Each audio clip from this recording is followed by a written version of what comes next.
Well,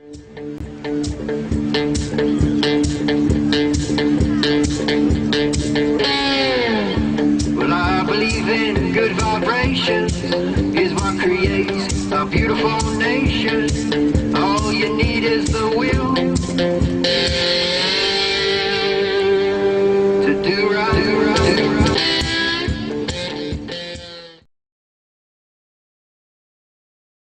right.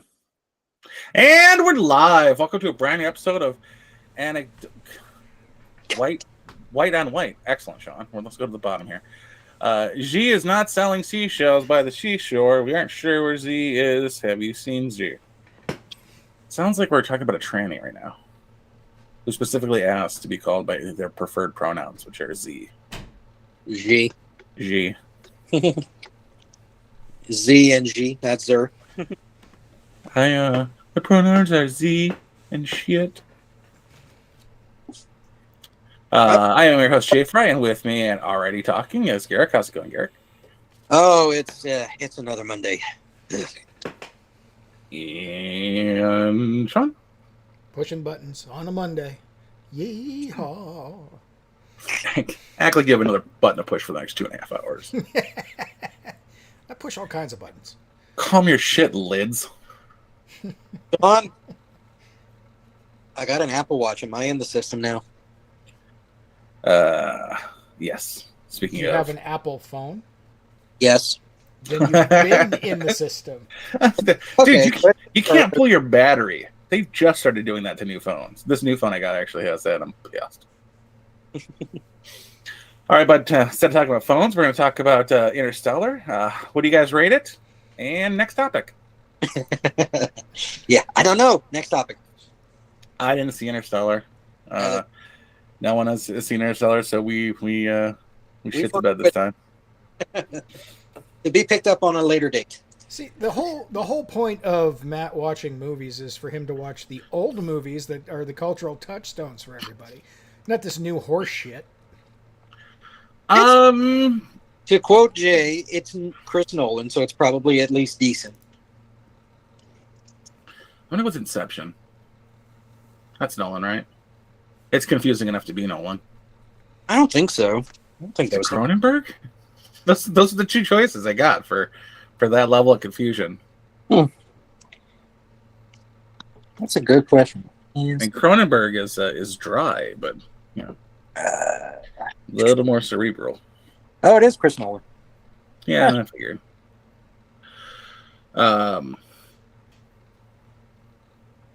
Yeah. I did in an effort to more flesh out a fellow at a date, and after the date, we were referencing like our favorite movies and things like that, and she hadn't seen Goonies. So I rectified the shit out of that, and my nostalgia is 10 times better than what I watched. Yeah, it's not a great movie. It's not even good. It's good. I wouldn't say it's great, but it's good. No, but like dude, it's Spielberg. How bad can it be? You know? That's just it. Spielberg isn't known for his writing. Cinematography, out of this world. But every time there's a scene with kids, the kids are talking over each other the entire time. And, so that's real? Huh? That's actually real? That's how kids work?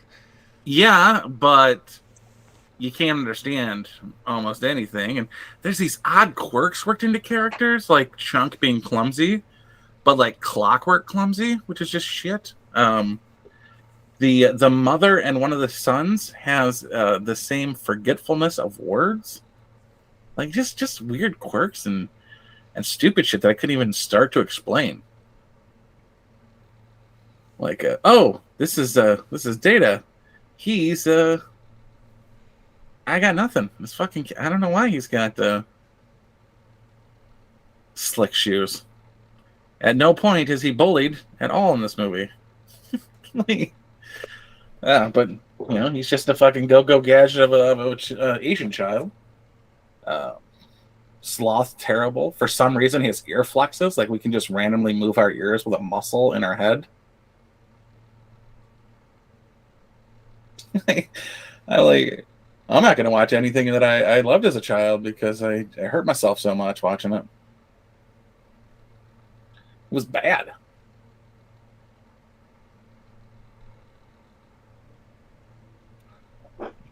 But maybe that's just me.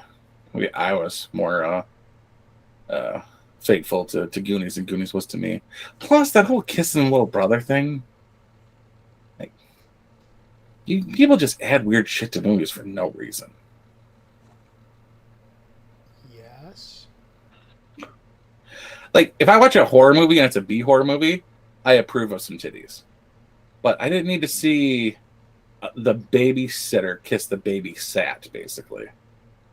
Like, I have no motivation for that in my my film watching. But they do, like they cover it up with like a. But be careful, there must be a hole right here. I think Brandon was standing in it. Like, oh, that's why she thinks she was kissing. She felt the braces in his tongue, right? Well, whatever. Weird. Just did not care for it at all. So, anybody got a good story to start with? Apparently, China is. We could talk about China. There's literally nothing to say other than Xi Jinping has not been seen for at least 10 days. And I've gotten from a reliable source that he is currently in a house arrest. No, he could get stuck in limbo forever and lose his fucking mind. Yeah. Well, and then you add in the fact that he just got back from like Uzbekistan or something like that. And now I know this doesn't apply 100% to the leader of the Chinese communists, but a good communist would do this anyway, is that you do the quarantine time from coming back from foreign travel. So he's entirely within that realm of he could be doing the quarantining. Well, I also heard that there was some coup attempts. Well, they've got a big party conference on October 16th. So we'll find out in about 2 weeks, but who knows? That's fair enough. Possibility. Well, we will see. Yeah.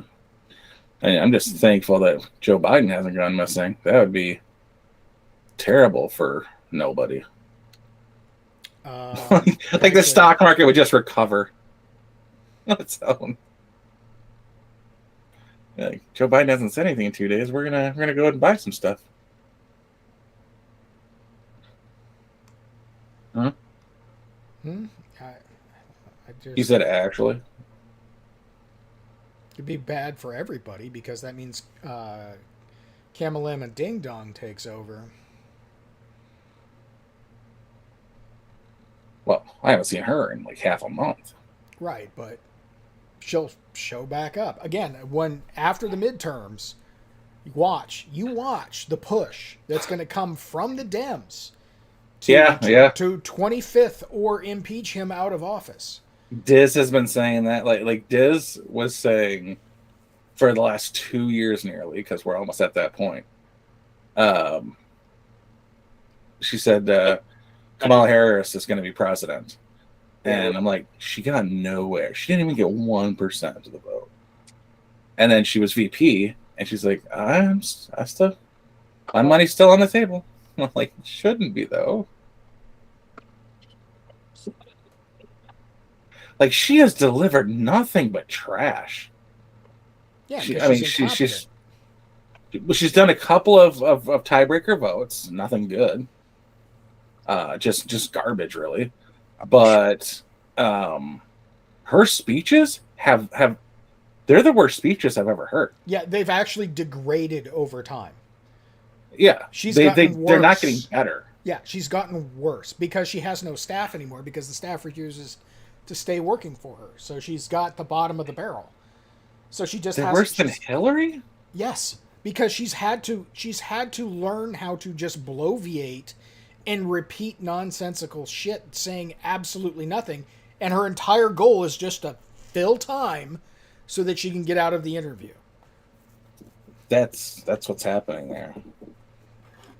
I made a comment probably 6-8 months ago about a video that she posted, or a comment she posted, and it was like, it sounds like she's a 4th grader reading a book report About on a book she book didn't read. she didn't read. Yeah. Exactly. And she's just like, she said, my favorite part of where a red fern grows. Well, first, what is a red fern? Clearly, it's a fern, red in color. What can we take from that? Redness. The redness of a fern.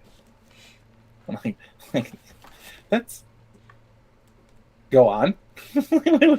Well, and it's growing because it's alive, and alive things tend to grow. So, where the red fern grows is specific to a location, and as we all know, everything has to be somewhere. So it's the where it needs to be. Oh, that is the worst part of where red fern grows. Yeah, those nutrients are Old Dan and Little Ann. That's what those nutrients are. That's fucking. Oh God, I love that book. That fucking book abused the shit out of me. Oh, I see that you did not read Are You There, God? It's Me, Margaret. I did not. That one is way worse than the Red Fern. How? Because as a boy, you don't have any clue what the fuck they're talking about until it dawns on you. And then it's horrific. Well, I was a boy for Where the Red Fern Grows, and it's about a boy who staves up to get himself some prize coonhounds and goes all the way to the championship, and the fucking bear eats his dog, and the other dog starves to death pining over her lost love. How could it be worse than that? Nah, I guess it's probably not. Oh, you didn't read Where the Red Fern Grows? You're no, just I old did. I've just blocked it out because I had to read it in, 5th grade? I think it was. You're old yellowing my grade. Cujo. Yeah, no, Cujo. Cujoing the the dog old yeller. died. Like, no. Old Yeller's worse. It's more of a heartstring question. Cujo, he deserves it. You kind of want Cujo to die. Have you seen Beethoven? The first one. The first one, yeah. Yeah, I think I did. Holy shit. I just caught like 10 minutes of it, and I'm like, fuck, this movie was dark. The guy wanted the dog to test new bullets on. It's like, holy shit. That's the worst part of getting a dog. Not a reason to get a dog. But, yeah. I don't remember what happened with Man's Best Friend. I just remember Lance Hendricks was fucking awful. Rightly awful. He did it right, but oh God, such an awful bastard. It's like, what if we mixed a Terminator with Beethoven and a little bit of Cujo and the dollar sign?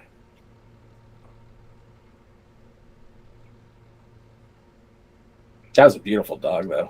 To this day, I don't know what that dog is. I could Google it at any time. I'm just not gonna. But probably some sort of Tibetan Mastiff. Beautiful dog.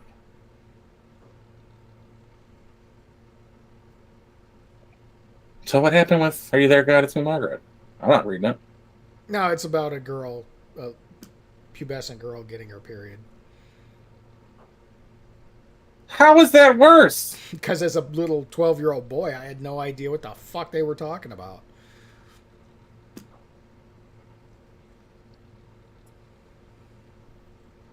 Yeah. I think someone was lost in translation. That was like they were heartstrings.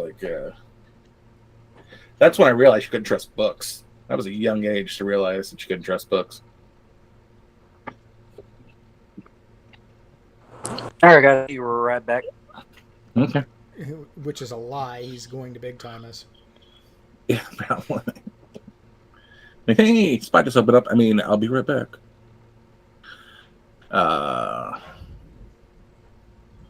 Yeah, there's because of where the Red Fern grows, which I read at a very formidable age. Good God, yeah, I couldn't trust books for like the longest time. And I, as soon as I was like, oh, Dobby's a cute character, I'm like, oh, she's gonna murder the shit out of him. And that's before deaths really were happening. Well, And, yeah. I mean, you introduce a non-human character that's abused. Yeah, that character's going to die. Mm-hmm. That character's going to die. What fucked me was I was reading book 7, and Hedwig just takes it in the face. I was like, holy shit, did Hedwig just bite it 3 pages ago? It happened so fast, like right in the middle of this sequence. I'm like, did that fucking bird die? But as a bird, like how many are the human casualties or wizard casualties besides one of the Weasley twins? Who else dies? Oh, I guess Dumbledore. Dumbledore dies. Snape dies. Barty Crouch dies. Barty Crouch Jr. dies. Yeah, but they're all the bad guys except for Dumbledore. Yeah. Like if Crookshanks would have got to Snape, I guess. yeah, Sirius dies. Does Remus? Yeah, Remus and Tonks die in the final fight. Do they? Yeah, Teddy's raised like he's shared amongst the families. So all of Harry's uncles, yeah, they didn't make it. Even Pettigrew didn't make it.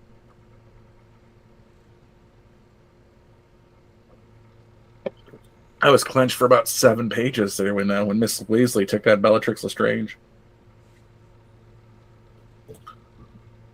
I'm like, oh god. Oh, speaking of, oh no, it was a different character.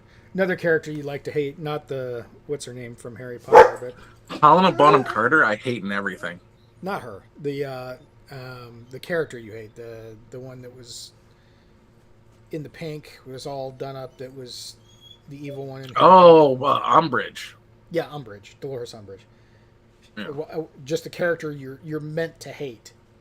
Oh yeah. Much like in DS9, there's a character called Kai Wynn that you're supposed to hate, and you do because she's terrible. But the actress who played her just died like 3 days ago. What was the character from Deadpool 2? That was like that.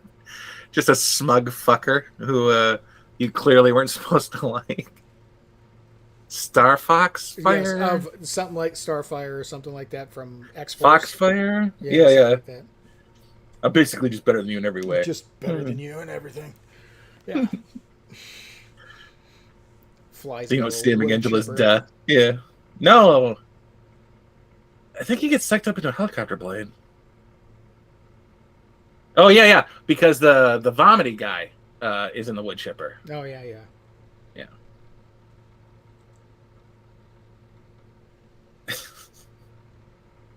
That's just a shitty way to use cameos. Brad Pitt's cameo. I think it's beautiful it's perfect for Brad Pitt. That way Brad Pitt can say, I was in Deadpool 2, because he is. Yeah. They pay him for 1 day of stock, and they get to say Brad Pitt's in this movie, because he is. Well, so is Matt Damon and Alan Tudyk, if you catch that one. Yeah, I did. But like the way they use the entire cast of like First Class to sneak behind Ryan Reynolds' back. I mean that's cute, but it's like, I would like to have seen them.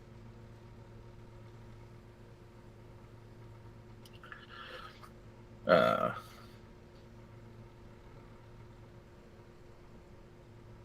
I cannot remember what I hated this kid in, but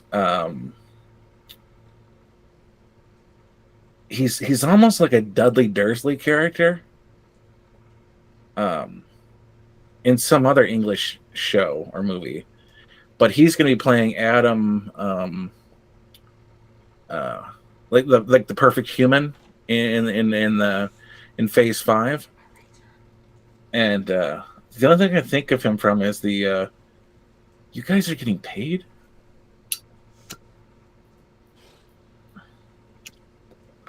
From the that movie with Jennifer Aniston and the drug smuggling. Oh, what was that? The RV. Yeah, it wasn't RV because that was the movie with. That was Ron Williams, wasn't it? Yeah. Well, no, it was like a trip or a vacation or something. Or Yeah. Was it Jason Sudeikis or was it? I'm pretty sure it was Sudeikis. Okay, well, whatever it was, he's the kid in that, but he's putting on weight and he's going to play somebody in Marvel. And I was like, what do I hate you from? I hate you from something. I cannot place what I hate you from. I'm like, you might have been old enough to be hated in maybe one of the Narnia movies. Didn't something happen? Speaking of characters you're supposed to hate, what was the brother's name in Home Alone? Oh, Russ. Russ. Didn't something happen with that actor recently? Russ, woof. Yeah. Girlfriend, woof. Hold on, let me check. And we're gonna go about it through the Home Alone. I'm pretty sure that something happened with that actor this year, that he made the news again this year for something, and I cannot for the life of me recall for what. Devin Rattray. Good Lord. Devin Rattray. He was an RIPD. That's what you need to know. Trivia. Home Alone. It's like the freckly fat kid from The Sandlot. Like, I recognize his face, but I could never tell you his name. But I love it when he pops up and shit. Oh, he's all over TikTok. He's a lawyer, I think. All right, No, so I got his name. Chunk from the Goonies is a lawyer. No, Chunk from he's an entertainment lawyer, yeah. But no, maybe I'm thinking of wrong.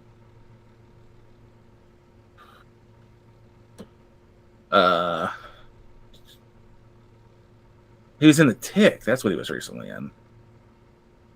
Under investigation for alleged rape. That was August this year. Yeah.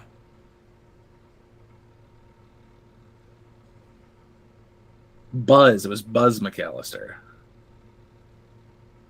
Buzz. Woof. Oh, Russ was Rusty from. Yeah, so he's just got allegations of rape. Nothing yet. I was watching some Jordan Peterson because I couldn't find my phone, and I was like, "Hey, didn't you sue Wilfrid Laurier in like 2018? It's still going. Both that lawsuit and Lindsay Shepard's lawsuit. Oh yeah, they're still active. They're 5 years later, dragging those out for a decade. Mm-hmm. They cannot let whatever judgment have any sort of relevance to the current day, so they'll drag it out 10 years or more if they have to. Yeah, well, what we're seeing now is these teachers who are getting fired for not using pronouns are winning $400,000-$500,000.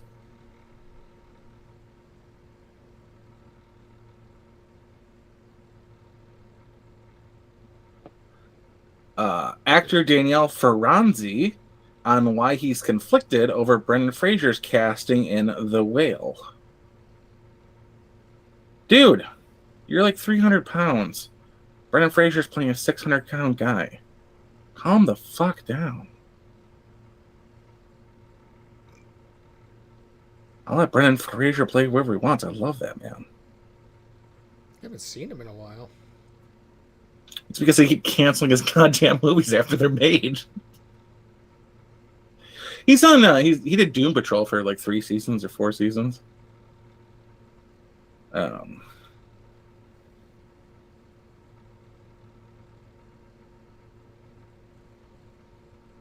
But yeah, he's got something coming out. The Whale is coming out, and whatever he did in Oklahoma, what Josh keeps talking about. I heard Black Adam sucks. It's Marvel. Or no, No, it's DC. it's DC. Yeah. Huh. I don't like how muscular. First off, I love Aldous Hodge. He was a hacker in Leverage, and I love him to death. But like him, he plays Hawkman, which is a white character, and it shouldn't be. He should be brown because they're Egyptians somehow in the lore. They're Egyptians. I don't know where Hawks and Egyptians come together, but so he shouldn't be black. He should be brown. And the white people who play him should be brown and not white. Anyway, long story short, I don't like how muscular they are. They're fucking birds. They're bird people. If you're flying because of your metal wings, you should have hollow bones. Stop it.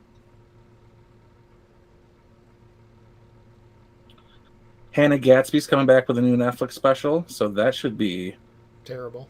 God damn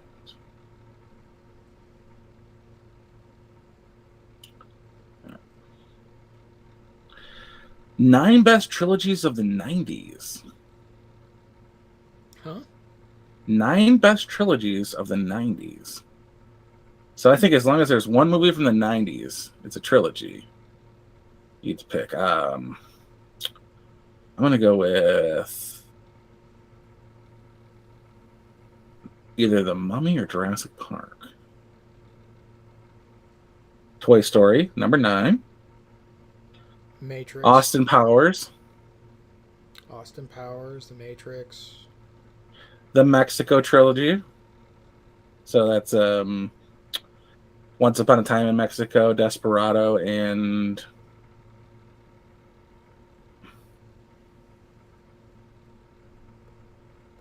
Mariachi. That's such crap. Mariachi and Desperado are the same freaking movie. Basically. And none of them are Bordello of Blood. 3 Colors trilogy. 3 Colors trilogy, red, white, and blue? Oh, some French shit. Okay. The Mighty Ducks are number 5. Quack, quack, quack. Oh, Naked Gun. There were more than 3 Naked Gun movies, though. No, you're thinking of Police Squad. I guess you're right. It's Naked Gun 2.5, and then 3 1/3. 3 3 3/4.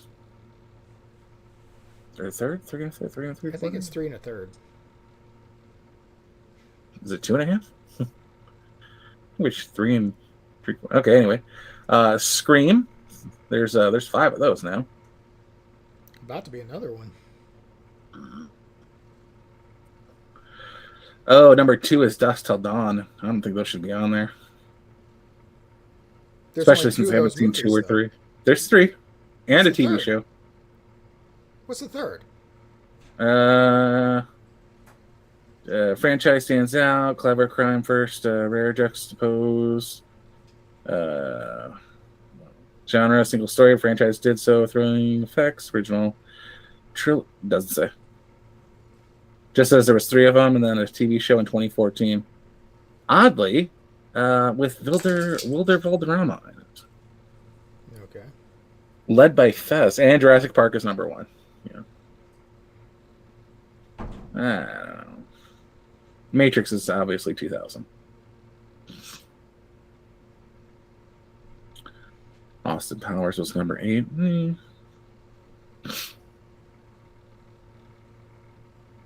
have been better, could have been worse.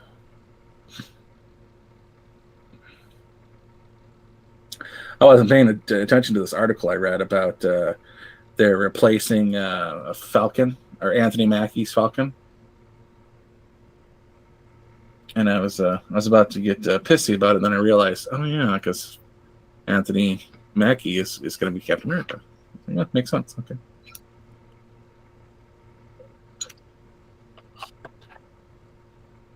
Like, you already replaced Rhodey, and Don Cheadle isn't any better than the other guy they had.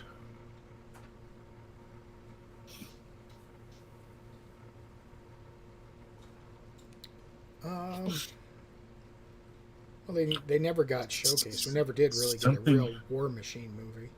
Something Lawrence Howard? Terrence Howard. Terrence Howard, thank you.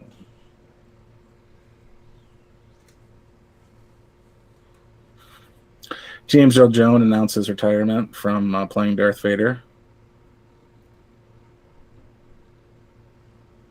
It's like, good God, man. Yeah. The guy's the guy who's like 93 or something like that. Yeah. He was adorable. He was adorable in Big Bang Theory. He was absolutely adorable. He was precious. He he was like a nice guy, but it was like as if a star's never had a fan before, and like he was new to the city and wanted a friend. And he just kept treating Sheldon like it was cute. How do you feel about Enola Holmes? I had heard rumor that they were making a series about Sherlock Holmes' sister. Yes. And I knew immediately once they made that announcement it was going to be woke garbage. And I just recently learned that they did not scrap it like I had previously just figured they did because it's a stupid idea from Jump. Knowing that, they got Miley Bobby Brown to play the lead, which makes it even less interesting to me. And just backs up my thought that the scripts are going to suck if you need a name like that to carry the goddamn show. Well, no, actually, it's a pretty good cast. Enola Holmes is Millie Bobby Brown. Sherlock is Henry Cavill. That bitch I hate, Helena Bonham Carter. Why on earth would Henry Cavill be Sherlock Holmes? Because it's a freaking weekend out of his busy schedule. No, I get that, and I love me some Henry Cavill. I really do, but he plays it super charming because it's not about him. No, it's not about him, but that's the whole point. Not only that, but the whole point of Sherlock is that he's not a guy who looks like fucking Henry Cavill. He kind of is. No, he is not. He's English good looking. Yes, I'm not saying he's not a good looking guy. I'm saying he's not a fucking beefcake like Henry Cavill.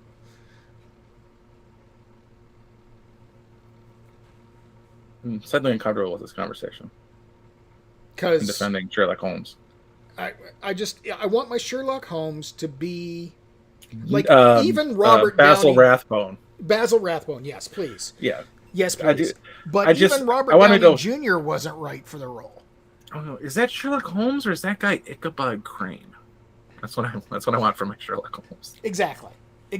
Yeah, not that they can't be physically fit. It's just that I want them to be odd.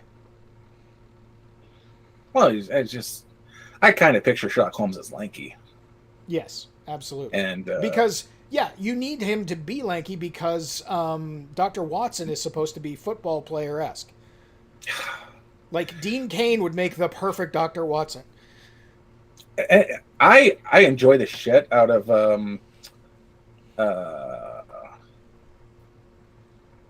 Morgan. Not Morgan Freeman. What the fuck's his name?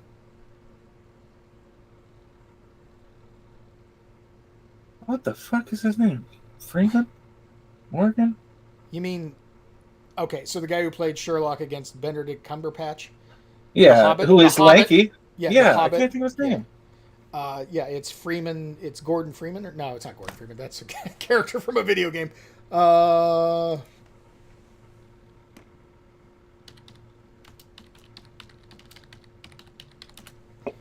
I love him in Hitchhiker's Guide to the Martin Galaxy. Freeman. Martin Freeman, thank you. I mean, he was a little too small. He is a little too small. But I enjoyed the hell out of him. Oh, tell me, Ramos. I go back to like, I want either exactly what the book says or a wildly new interpretation. Give me one of those two things. Either an homage to the script or to the book, or a carbon copy of the book. Don't give me Tom Cruise playing 6'5". And I think Enola Holmes is a bit of that. And I even approve of. I watched it. I enjoyed the movie. It was preachy, but it was 1894 preachy. Like, it was women talking about women's rights that didn't have women's rights. Yeah. And that's a preachy I can get behind. Because they're not realizing how bad it's going to be when they actually get those rights.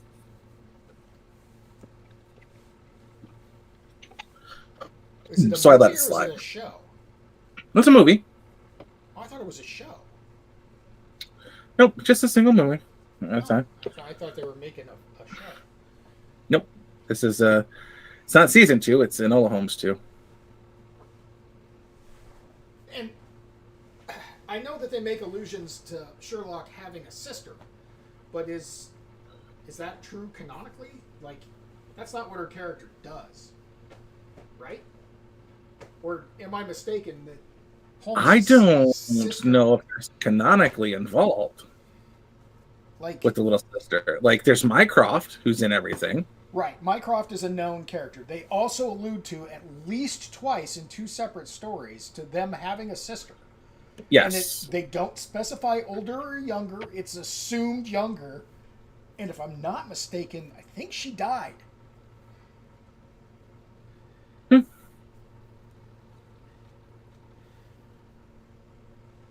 But it's been a minute since I've read any Arthur Conan Doyle Sherlock Holmes.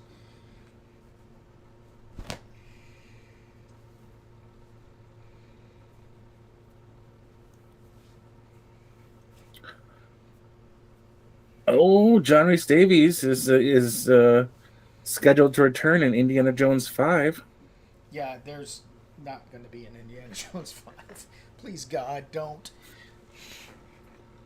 Like you hurt me with 4. I don't know if I can do a 5. And how long ago was 4? 15 years? If we're lucky. Yeah. It's not like Harrison Ford suddenly got younger somehow. How is this going to work? He's nearly dying every time he lands his plane. Hey, any crash you can walk away from is a good landing. He's not walking away from him anymore. And if the plane works the next day, it's a great landing. They're just meeting him at the crash sites now. With the ambulances. Judi Dench got hit up and asked who her favorite Bond was. And she's like, well, I love Daniel Craig to death. But I don't know if you've ever heard of Pierce Brosnan before. She said Pierce. I would have thought she would have said Sean Connery.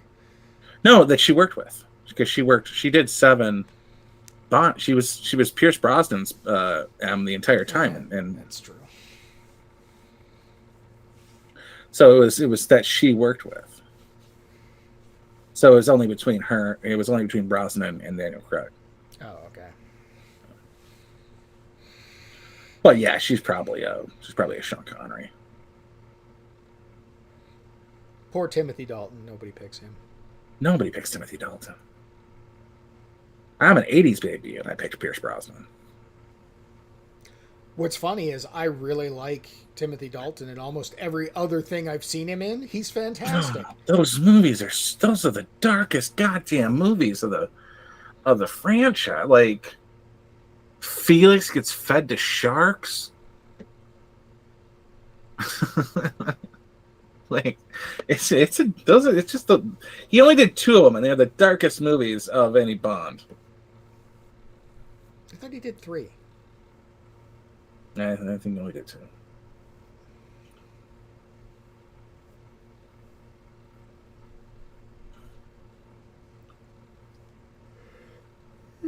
I wonder if I can just Google it. How many Bond movies? Alrighty, I'm back. How many Bond movies did Timothy Dalton make? How many what? How many Bond movies? Oh, 6. I'm gonna go with You're Very Much Off. I'm very much off. Okay. Works What for the me. shit? At least 31? I don't think What? so. That's how many Bond movies there are. Oh, I have Bond movies in the title, but it says movie count for Timothy Dalton 31. Yeah, it looks like 2 Living Daylights and License to Kill. That's it? Yeah, I guess. No. So. What? Thought he at least had 3. How many films did Bond? 2 James. License to Kill and Living Daylights. Well, that's why nobody likes him. He got 2 movies. He was such a smug bastard in Doctor Who. Yeah, he was. I didn't even know he was in Doctor Who. Yeah, he played played, like, Ralston. Fucking King of the Time Lords or some yeah, shit. what's this, Ralstonov or something like that. He was almost as insufferable as the Master. And that man was But the insufferable. Master was supposed to be that. Like, he was literally a mustache twirling vaudevillian villain. Vaudevillian. $1 billion. What did I say the other day? Oh, I told I told Neo and Realist that the ransacking of the Huawei was now deemed a Wawa, ransacking. you mean? Oh yeah, Wawa. I was like, yeah. From now on, those ransackings are gonna be called ransnackings. Ransnackings. That's appropriate. That fucking. You want to make my sandwich? We're busy. What was Give me a minute. Rassilon. That's who it was. He played Rassilon. Yeah, he was like the president of the fucking Dickheads Association. Yep. It's like, no wonder you people are dead now. Well, he was great in Penny Dreadful. I haven't seen it yet. You really got to watch that show. It was much better than a lot of things. Of course, that was back in the pre-Trump era when shit was still good. Life was worth living. Back when you could make a joke.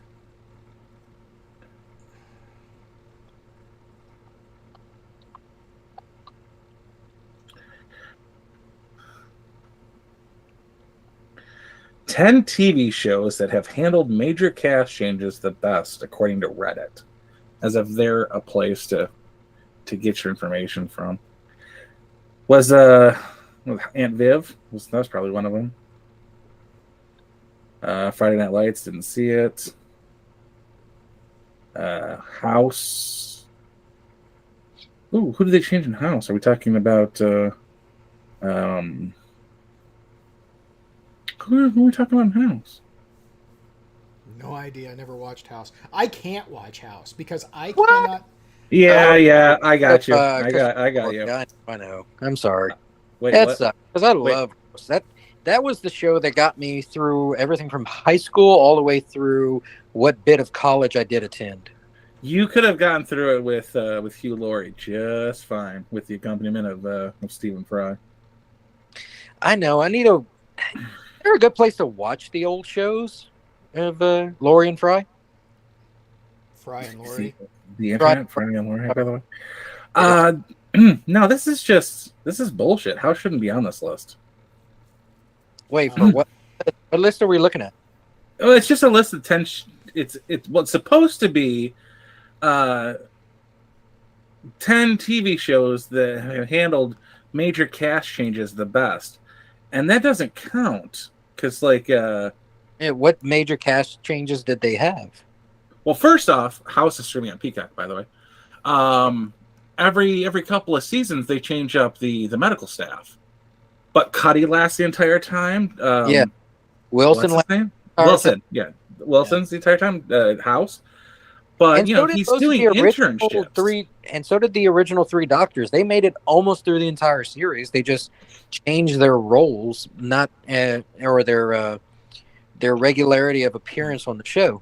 As they should have. They're fellows. It's a finite time. Not everyone gets 25 years in second grade, South Park. But actually, they had a really shitty one. Excuse you, sir. They're in fourth grade. All right. So 2008, Cal Penn's on the show, and he's going through this shitty story arc. And halfway through the season, he's found dead.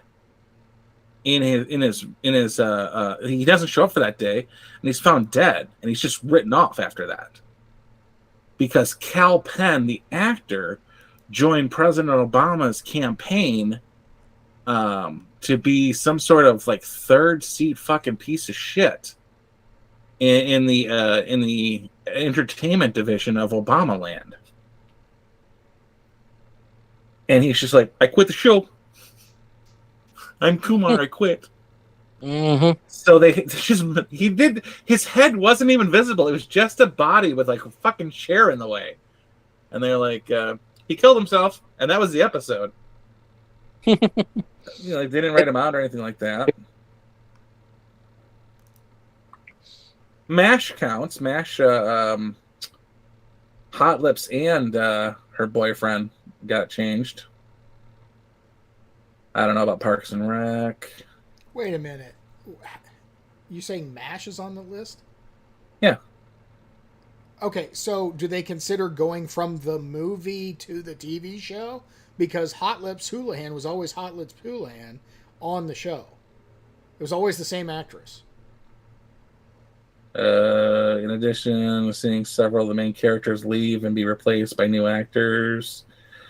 Replacement members of the cast were even better than the original series. Huh.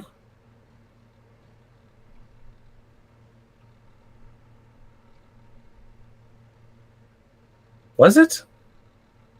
Didn't she get replaced? I know her boyfriend got changed at least once. Well, no, okay, so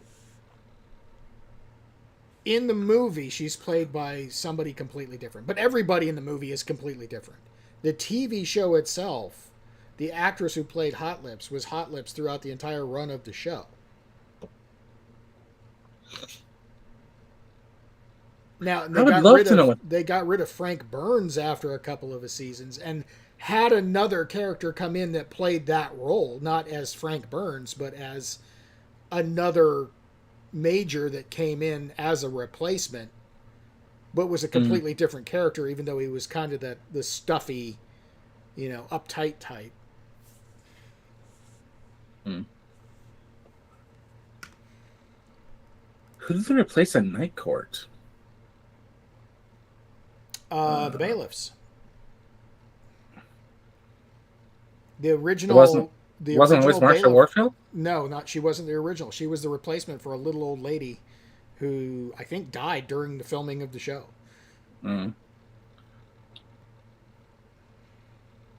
Three's Company. Who did they replace? If I'm not mistaken, maybe Margie Post's role wasn't originally hers. Maybe she was the replacement for the original prosecutor or defendant or public defender. I don't remember which role she played.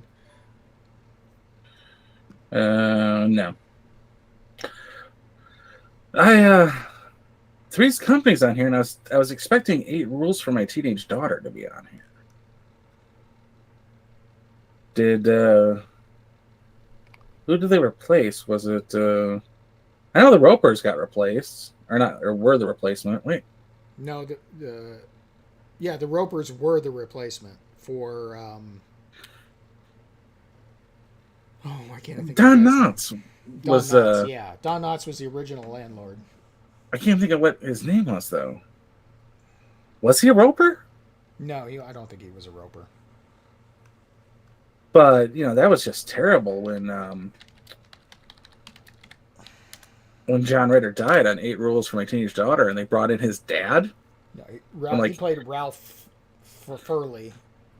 Mr. Furley, that's right. That doesn't count though. I mean, that's just a job. It wasn't like they were like the homeowner or anything. James Gardner replacing John Ritter that's a weird investment.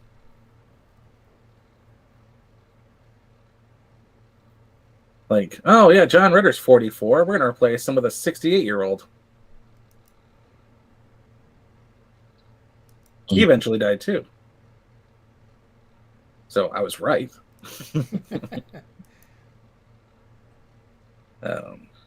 But James Garner, I loved him in Maverick. And the Rockford Files.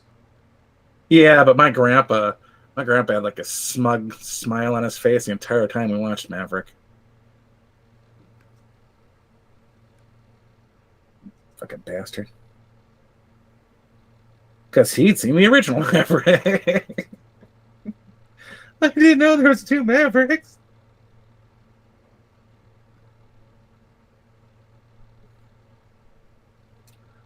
Yeah, he didn't expect it to be to happen what had happened. He just he was happy to see him with a role, and they realized like what was going on. He was happy as a clam with the whole thing.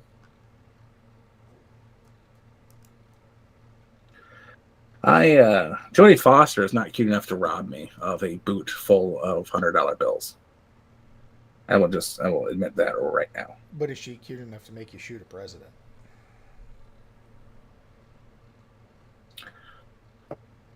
I'm trying to keep this channel, and it's not even mine.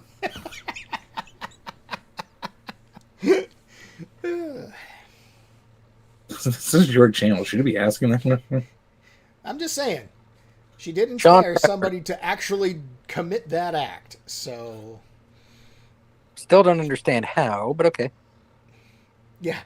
Do you think he knew, or do you think he found out after he got it? But I know she's a lesbian. I've seen her act before. What do you mean that's a thespian? Why are you laughing? Women? Only women? I don't know why he's Southern. I don't know why he's Southern in that interpretation. Only women? I'll be a monkey's uncle. All right. Lock me up. Throw in key. I did 30 years for this? But didn't even tell me she was a thespian. I mean lesbian.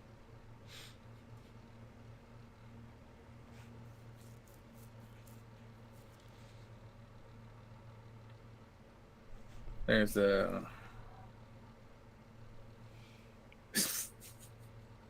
Oh man, I made a mistake. Little did he know. He fucked up. What else we got fucking going? I want to see the new Black Panther, simply to see if it's a cash grab or what, if it's any good at all. My understanding is it's just a nice memorial for Chadwick Boseman. Which should be fine. I'm like, I'll have Steven send it to me. I'm not paying for it. But yeah, it's going to be hot garbage because Marvel. Oh, yeah. Apparently, Namor plays a fairly big role in it, which is upsetting because, he's white. Actually, he's a Pacific Islander, but whatever. He's still white in I was gonna comparison say. to Wakanda Forever. Mhm. I heard he's a bit of a chunky monkey too.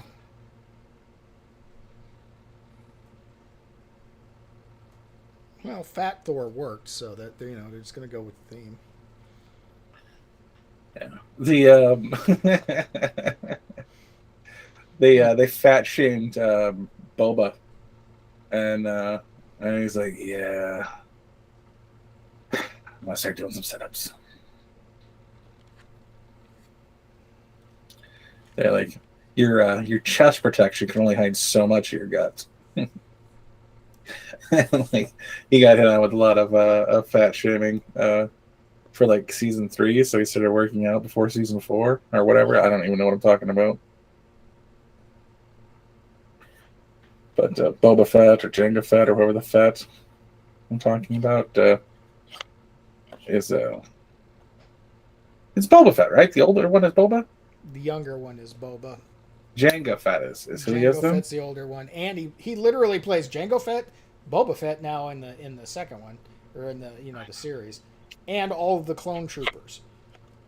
Yeah, which is kind of cool if you think about it. Well, they're clones, yeah. Yeah, he shows up now that he's older, especially, he keeps showing up and stuff as old clone troopers, and I think that's a thing about Star Wars that never really got focused on. That's actually kind of neat. It's just like, what do you do with all these clone troopers that survived the war now that you don't need them anymore, or they've aged out of service? Yeah, you kill them. You born them for the war. You kill them after the war. If you want a nice planet that doesn't have any transportation, maybe you give them that.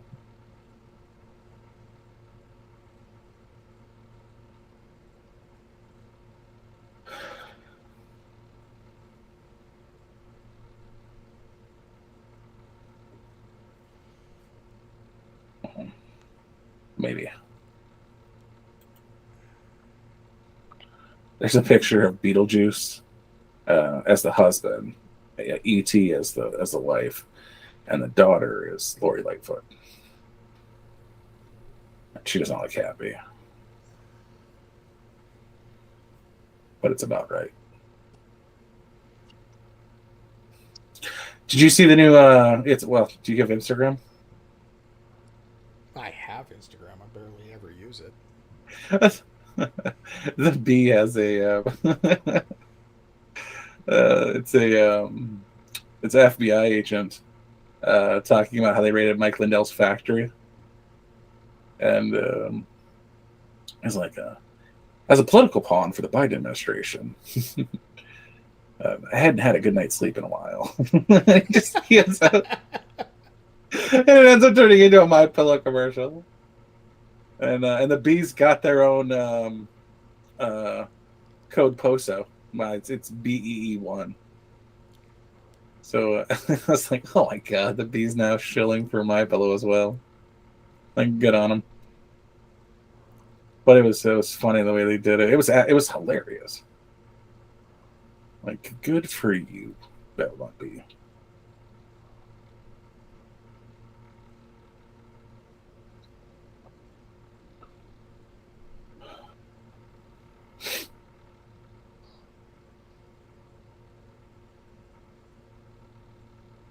But speaking, Lily is on tonight for Timcast, so that's worth watching. Libby. Mm-hmm. Libby Immo. Yeah, she's usually worth watching. Yeah. What were you on about Friday's guest? And you explained it. Oh, it was Nick Pabumblumblum, not the guy who works with Ryan Long, but he started Ranger Up and worked with Article 15 Clothing, and they did the movie Range 15 together.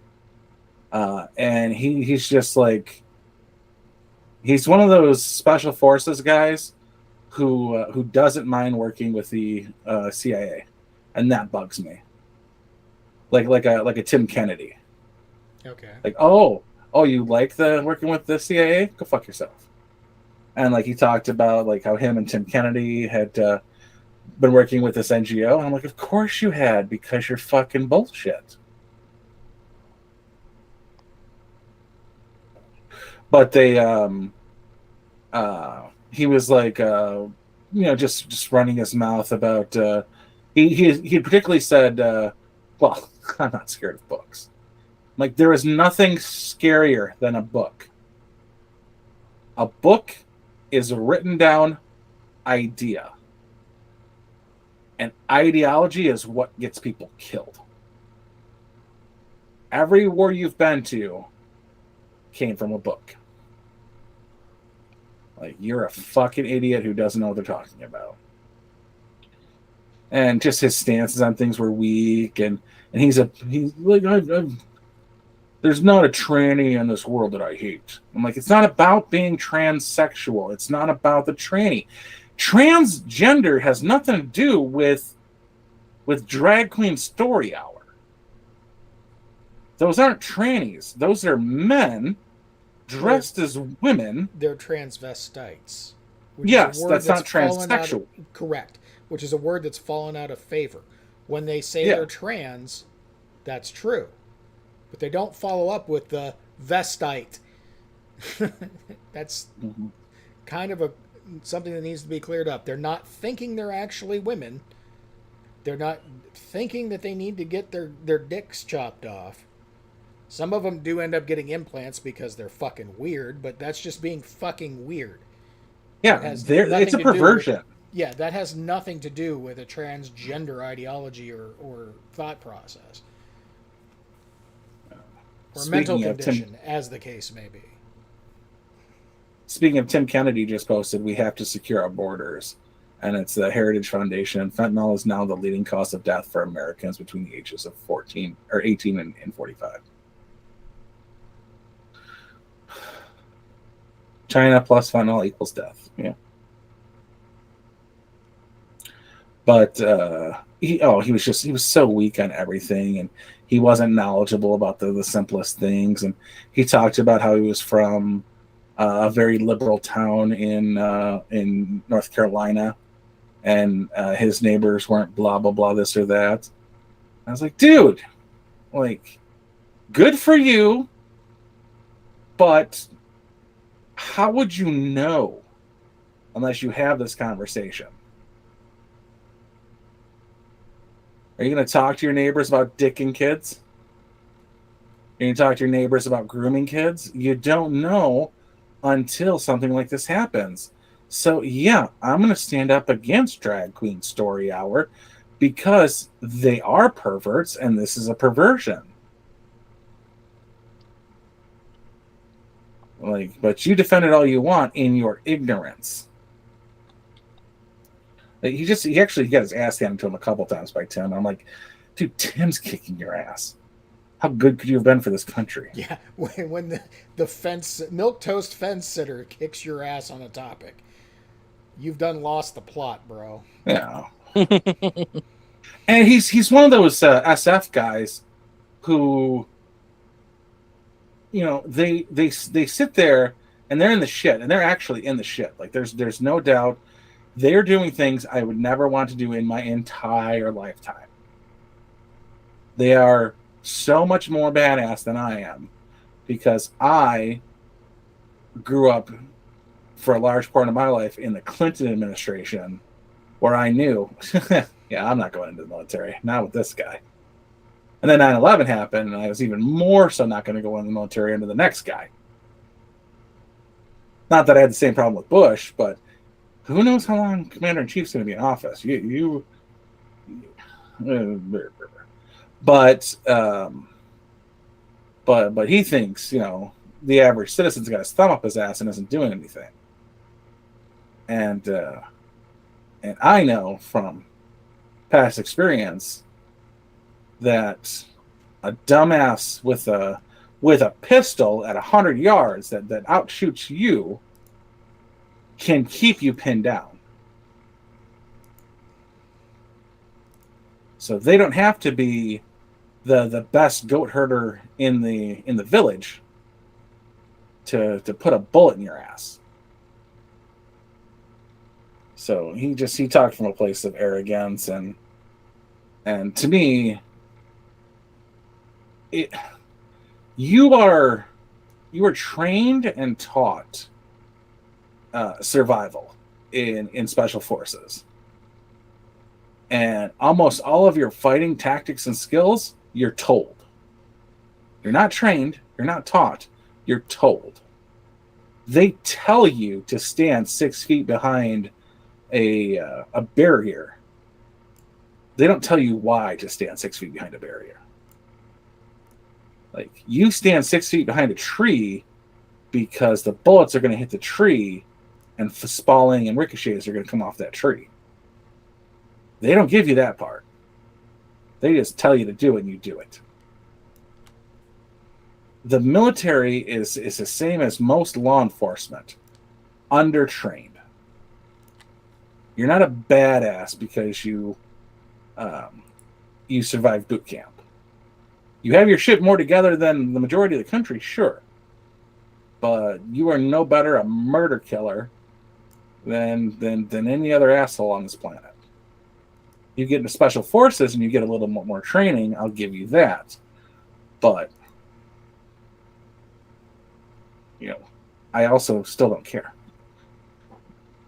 You're the people who are fine with the CIA doing their shit, and I'm not. You're going to relocate 100 Afghans to Algiers for a Soros? Yeah, go fuck yourself.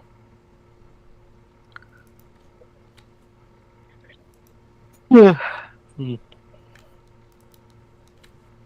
Like, the more I learn about the guys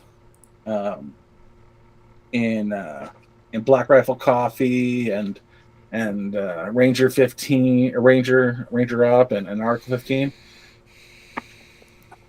the less I'm impressed. Like, oh, you're a Ranger. That's great. So was Nicolas Cage in a movie once.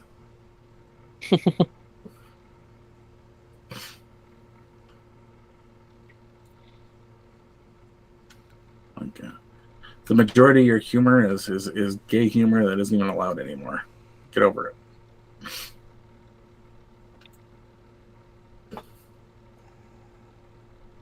Like, what are you fighting for? The right for kids to be groomed? I don't care for it.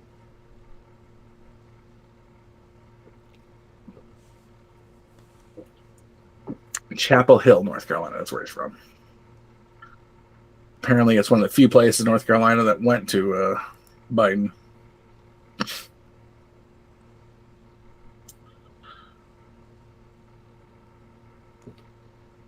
I didn't care for the guy. Okay. And he's like 5'4". You can tell from sitting there that the headphones were oversized on him. I'm like, you fucking little midget of a bastard.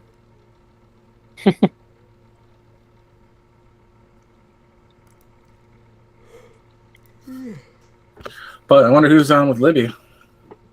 Now that she can't be on by herself, I'll allow it. She's wonderful. Why can't she be on by herself? She just usually isn't. Oh, it's over now. Just barely. Yeah. Oh, apparently it's just Libby. Bill Gates says election will be hung and we'll have CNN or Civil War with Libya. And Tim said Civil War. Drink. Oh God. I'd like to have a liver, please.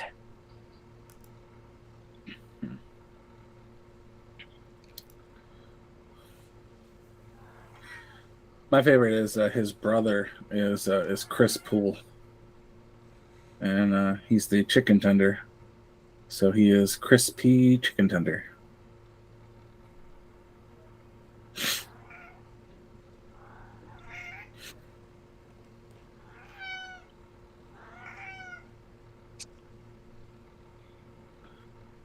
So, anybody got any good apps on their phone?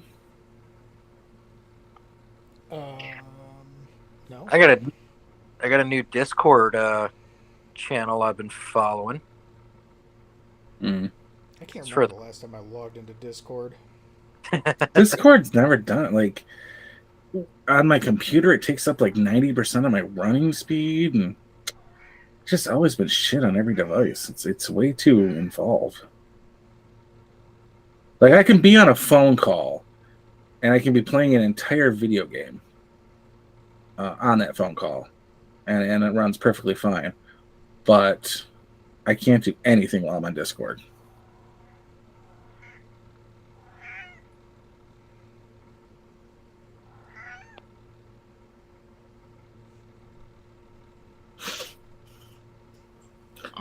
How's that cat doing? God damn it. It's bugging the shit out of me. Oh, Sean. The fuck? I'm gonna get it. Oh, Jay, are you interested in buying AR-15 lowers? Not really. I got like 2. Okay. Anything good? Or Primary Arms is doing a Poverty Pony sale today. no, I don't need that. I got like 4. I got a Gen 2 and 3 Gen 3 polymer 80s, the entire guns, and I haven't put together a single one. So you got everything you need to put them together. You just haven't. Yeah. God. And it was like 275 for the Gen 2, and it's a lot closer to 400 for the Gen 3s. In fact, I think it was like 354 and like 425 for the Gen 3s at different times. But I figure I can like pay a machinist in a Gen 2 to make me 3 Gen 3s.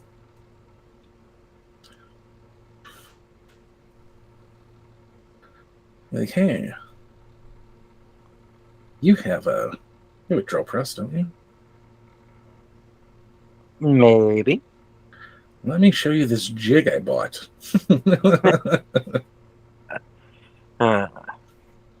But yeah, I still haven't fucked with them. They're into my they're tied to the ceiling of my storage unit.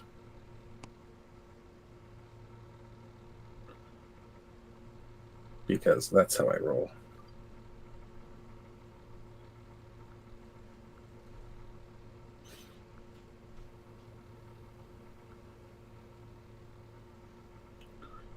And I got a fat ass power bank coming in the mail.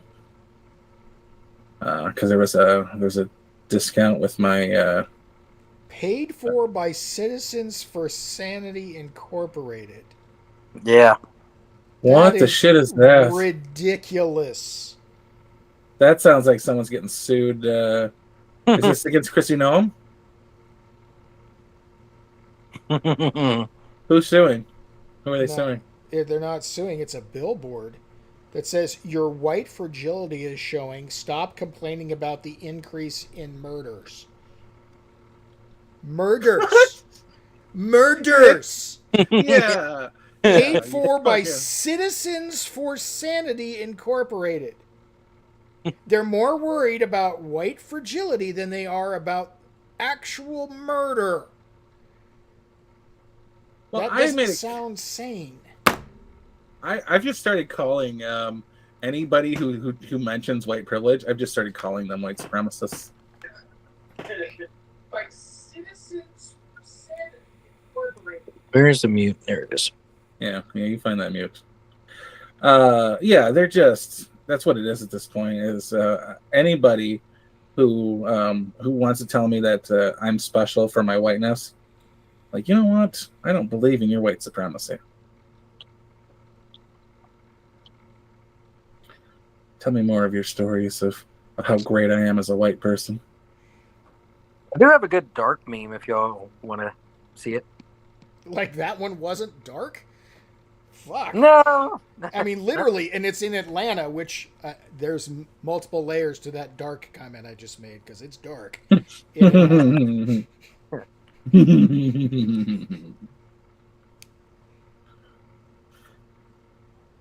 Oof. Ooh, that's a spicy meatball. Woo. Yep. Oh, there's a leak in the boat. Sean, can you screen share for Jay? That? Yeah. No. No. No. Where are you guys sending this stuff? He sent it to the text group. Oh, Yeah, I'll see it. My phone's on the charger in the other room. I just You bought a might new one, so it's it's worth it. taking fucking forever to charge. Which I'm not happy about at all. Like, oh, it takes a 6-hour charge? That's nice. Well, But most it's just people charge their phones overnight or while they're sitting at their desk. Yeah. I know I go back and forth all day. Well, my phone, my last phone, my stylus, it had it's got like a 65 amp charger and a special phone cable, and it'll charge your phone in 30 minutes. Now, my phone doesn't last as long as normal people's phones because I'm always on it. Like I have a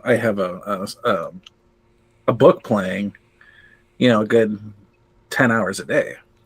Mm-hmm. Mine's the podcast.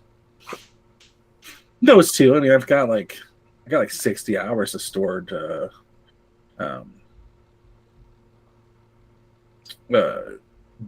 on YouTube, and Just can't find time to watch them. well, no, I mean I've got the time. That's I spend a good bit of my time finding things to watch. But like on occasion, like if I after like 2 a.m, I won't start a new book. I'll do a podcast or a Jordan Peterson lecture or something, and then when it hits 4:45 in the morning, I turn on that day's Timcast, and I pull up at home right about the time Timcast ends.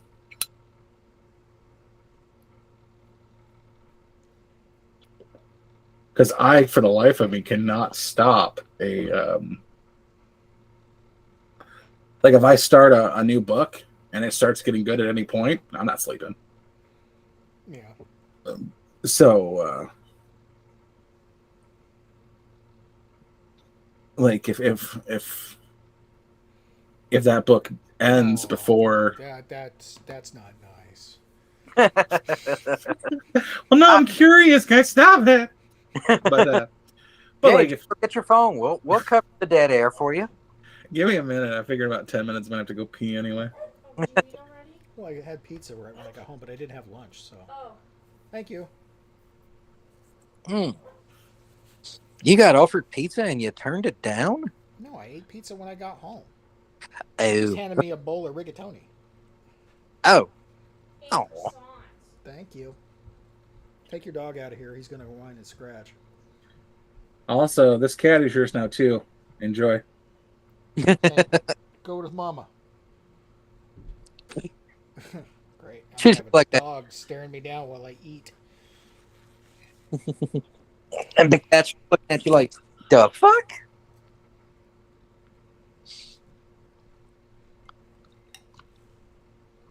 Not going to do that on stream. Hi, I'm Pierce Brosnan, and these are the 10 essentials of my life. Oh, his glasses, Pierce Brosnan sunglasses. It's one of his 10 essentials. I'm Pierce Brosnan, and these are my Oliver Reaper elegant sunglasses. They're well made, strong lenses, and look cool. I'm Pierce Brosnan. So the last one he sent me that I said was mean it's the woman yelling at a cat meme. Hmm? It says, "My kids have ADD," and the cat's caption is "all different dads." No.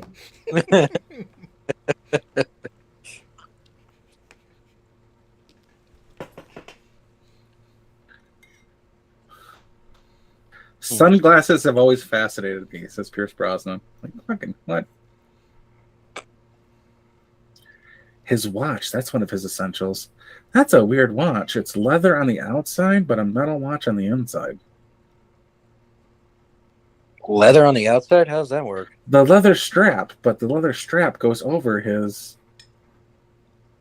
That's actually kind of smart. That way your leather never wears out.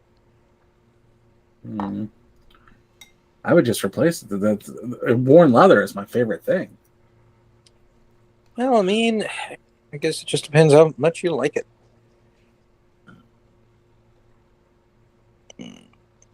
Oh, cute baby. Oh, What was...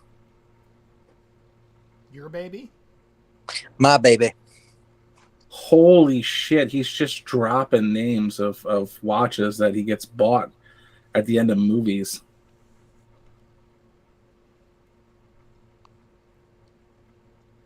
Good lord. The official James Bond Omega watch. He's like, at the end of Black Adam, they gave me a Philippe, fucking, his sandals. Can you smell? His Birkenstock sandals. Those are what Pierce Brosnan needs, his Birkenstocks. I like Birkenstocks. Are you going to get on the kilt train too? Josh just converted one of his buddies over here in Tulsa. To the No. country?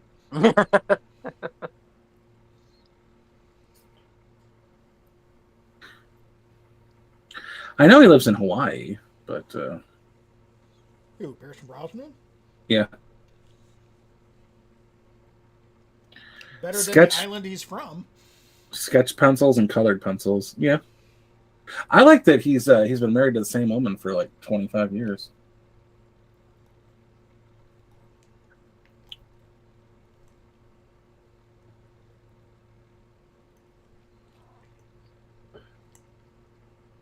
Mine would be so much stupider than his. Like his have like meaning and stuff, like his watches. I'm like, this is my favorite fucking around knife.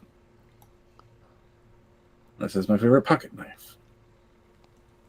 These are the glasses I need to see.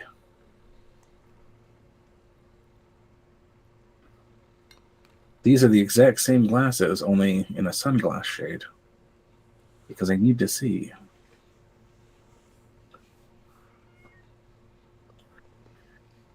This is this key doesn't go at anything, but it's really good at scratching your ear canal. So it's on my keychain.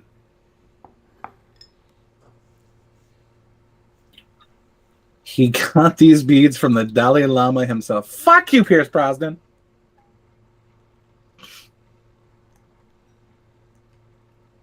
We were on a small plane together for 7 days. You fucking Pierce Brosnan, your goddamn Dalai Lama.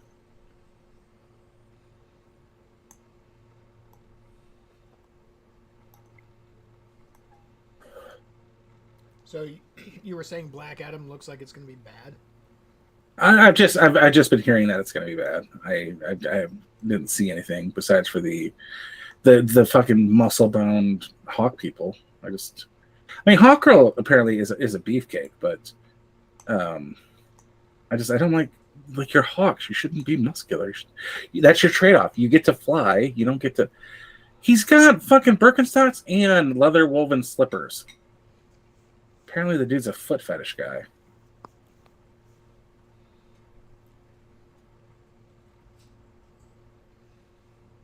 Close knit weave on his leather sandals or his leather slippers. Yeah, he's got a foot fetish. Because he's also got one for sneakers, and they're laced really, really stupidly.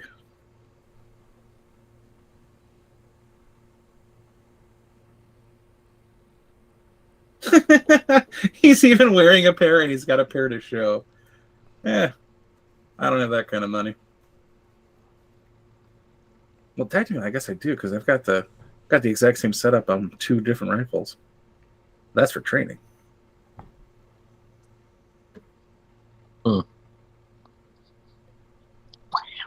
He's got a matching weave belt to go with his matching weave slippers. Yeah, that's too much coordination. I think you need to give up your man card for that. He's James Bond, though. So. Plus, he probably has like a really decent relationship with the fucking people who make him. Like, you have to say Ralph Lauren. He gets to just call him Ralph.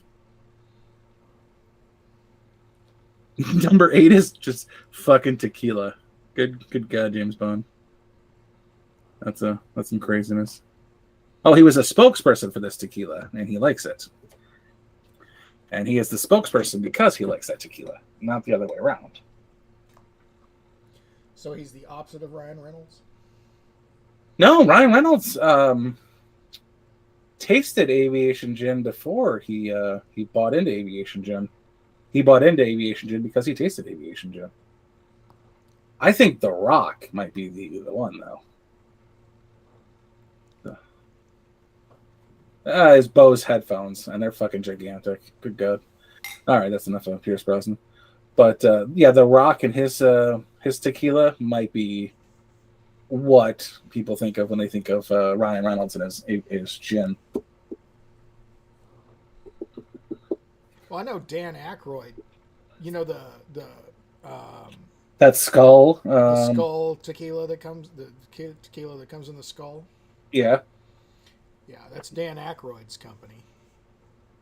And it's not good tequila. Nick Palmiscano, that's his name. He's on Chrissy Mayer right now. He can go double fuck himself. Who's that? That's the guy I was telling you about. That was on Timcast? Yeah, he's on Chrissy Mayer now. Chrissy Mayer just doing the rounds. Mm-hmm. I mean, she's all right. If you get a chance to do Chrissy Mayer, I suggest you do it. I was surprised to see Chrissy Mayer and Filing Cabinet on Quite Frankly. Filing Cabinet? I don't actually watch Chrissy Mayer.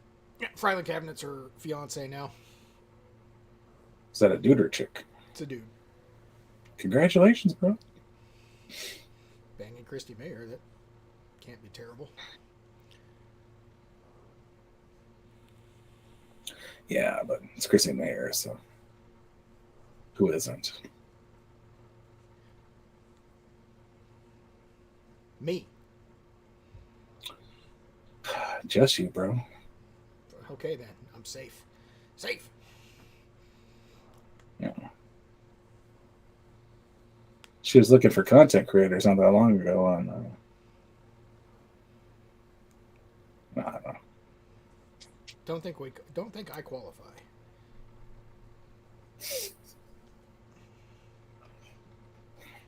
That would require effort.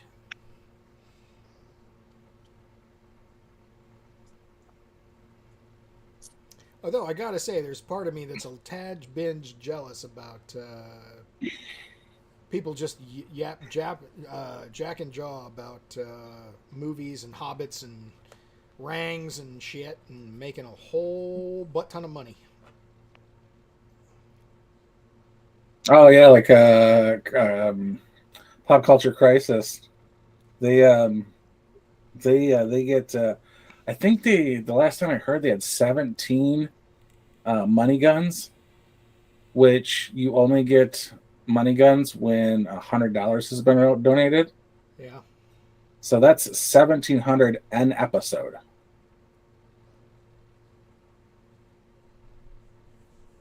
And that's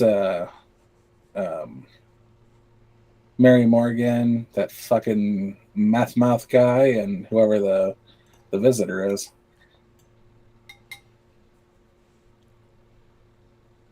So that's per episode. Granted, you only get like 60% of that, so that's still $1,000.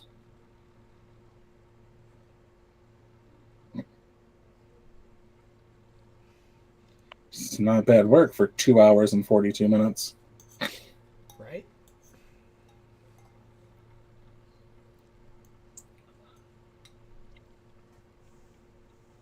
I was thinking more nerd-erotic and the whole Friday Night Tights thing. I have no idea what they make. All I know is that the average super chat for that show is $50. Good gravy. And he gets probably several hundred an episode. Now, he goes long and usually does 6-hour stints, but still.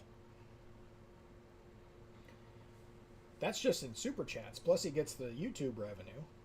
Mm-hmm.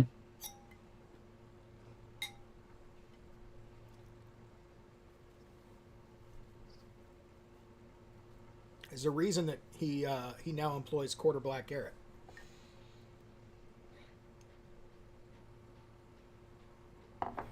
Which tells me that he's paying Quarter Black much better than Steven Crowder did.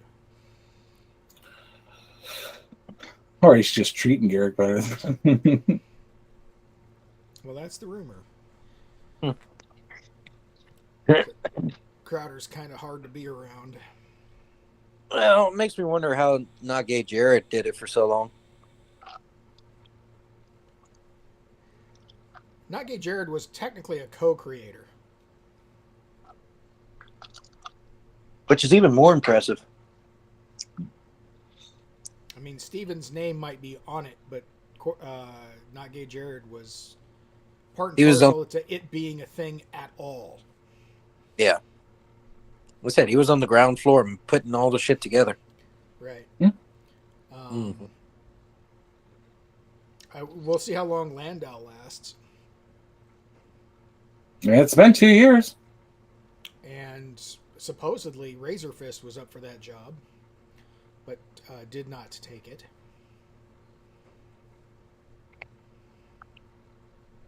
Mm-hmm. I can't see Razor Fist playing second fiddle to Crowder.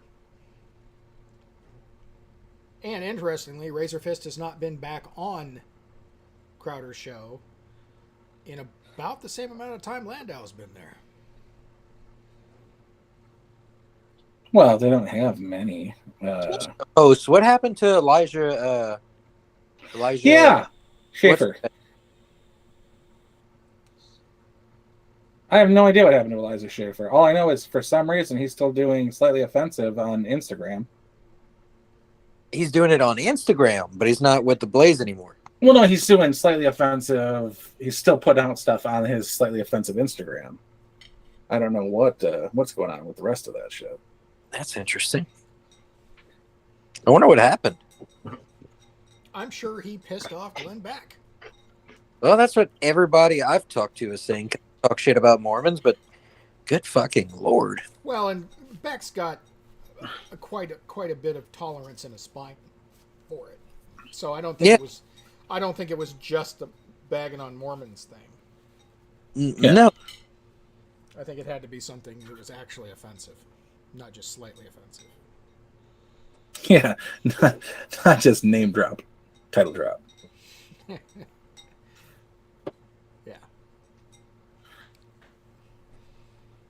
But I don't know. I never really cared for the guy, so when my shit splatters alarm goes off, it's nice to see it justified, and apparently it's been justified with him and with Gavin McGinnis and a couple others. I still remember, like, years ago, he was on Red Eye, and he went off script about the Jews, and as he started mentioning the Jews, he flicked his earpiece out of his ear so he couldn't hear it, as if it was like a control piece. I thought it was hilarious the way he did it. But then I found out, like, his past exploits, like Vice, and I'm like, Vice is absolute trash. Like what were you involved in that didn't turn out to be complete and utter trash? Turns out nothing. Well, and I get the same shit splatters vibe from Anthony Cumia, although he's still fairly successful. But he does have the he's got the poop stains. Like, he had the shit splatter and has come back from it each time.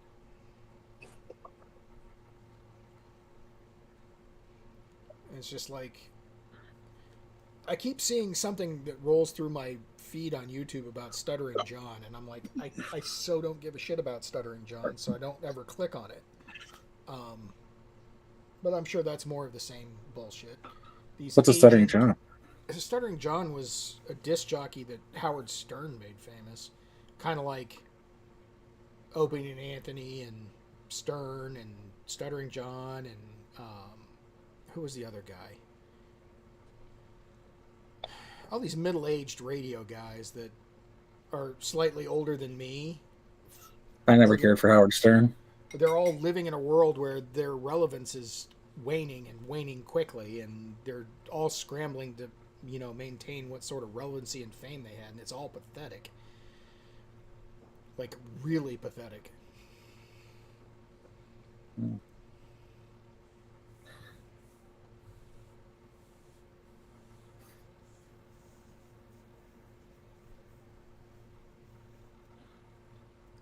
And, like, there's half the people on Compound Media don't like Chrissy Mayer, and I'm like, why? Because she's successful and you're not? It's like, I've heard of Christy Mayer. I've heard of Anthony Cumia. Outside of that, I don't know jack and or shit from Compound Media, nor do I give a fuck. I don't care for her guests. Not her guest, not like her guests, but like the people she has on to not co-host, but like, co-host really. Like, she's got that Star Wars girl, which is fine. I don't know shit about her. She's pretty cool. But Leanne Starr is just fucking awful. Brittany Venti is awful. I kind of like Brittany. I'm a little wary of Brittany because she's like seems like she'd be a hand grenade, but for the most part, I still like her. I like that Star Wars girl. I like Chrissy, and then there's one other that she has on pretty frequently that I can't think of. God damn, what's her name? Oh well, it'll come to me later. But for an alternative version of The View, I'm down with it. Yeah, these are instead of left-wing bitches, it's right-wing bitches. Yep, and they're all cute and young, and they're going to outlive The View, so... Which way, Western woman?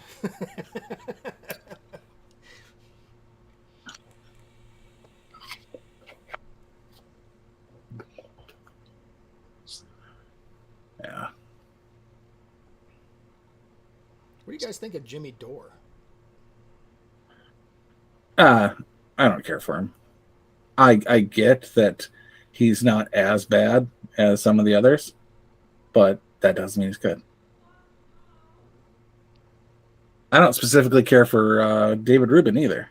I honestly don't think I've watched a lick of David Rubin in over a year. That's the I agree. Yeah. He really hasn't done anything new or innovative or anything noteworthy in at least a year, if not longer. He's just another, pundit talking head spouting the same shit. Yeah. Same reason I don't watch Candace Owens. Oh, Candace Owens bugs the shit out of me. The only reason she's popular is because she's saying the same thing as everybody else as a black woman. Yeah. I mean, diversity is our strength, right? Mm-hmm. But it's not like I don't care for Hotep Jesus, but I want to know who taught him. Because those are... He makes good points poorly. So he's getting the good points from somewhere. They're just not his. So it's like, who are you talking to? Well, I don't think there's a single person that he's getting it from. I think he's getting it from several sources and putting it together in really oddball ways. Yeah. I like what you're saying. So whoever said it to you, I want to hear from them.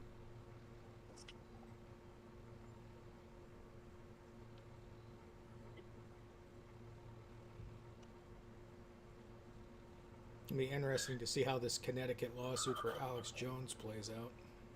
I keep getting suggested this liberal hive mind. And I'm going to throw it in the watch later. Got so much shit to watch later.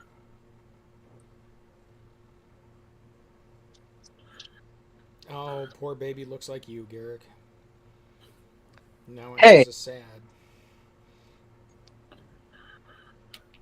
Candace Owens is a diva that starts shit with my gay. Can you watch yet a to flatter. live photo show on your Samsung or no? Or Android? What's that? Can you watch a live photo that was taken with an iPhone on your Android or no? Nope. Oh. Because it's actually like a short 2-3 second video of her just smiling for a second. It's so freaking adorable. No, we have to download an app for that. Oh. The live photo app.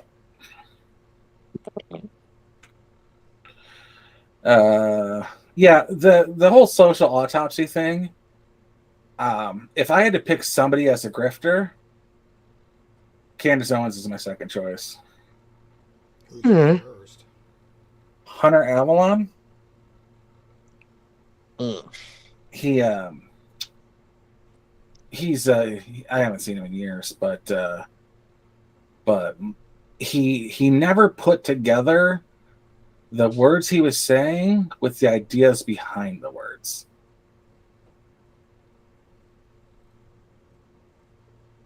Like, I fully understand the detriment and damage that can be caused from pornography on a willing person.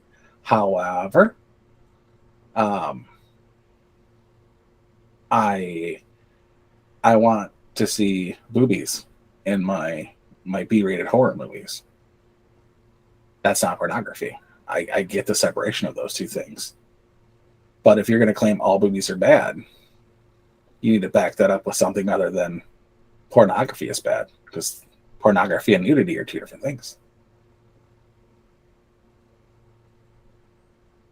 And nudity and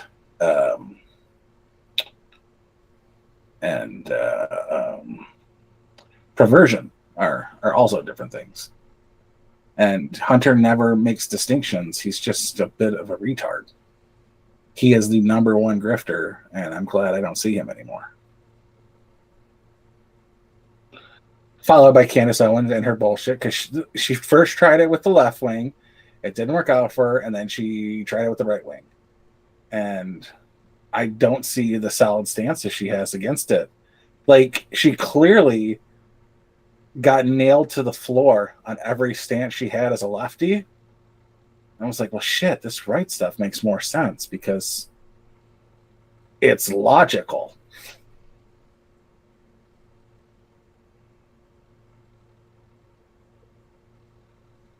And I don't have to keep twisting and turning to make it make sense. So she went to the right instead.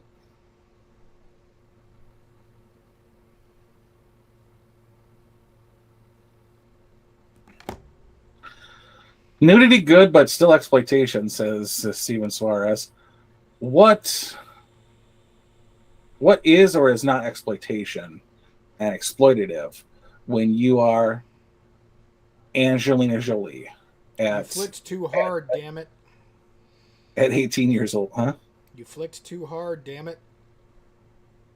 The scene from with Chris Hemsworth in the new Thor: Love and Thunder movie where they flick his clothes off. That's exploitative? It's exploitative. It's exploitation. Now, he willingly did it. Same with Angelina Jolie. Chris Hemsworth worked for 6 months to get that ass. I'd have done it.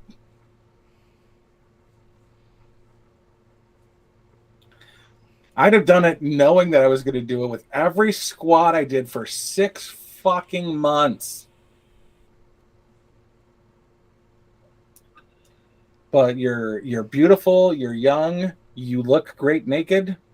Why would you not yourself exploit that to get further?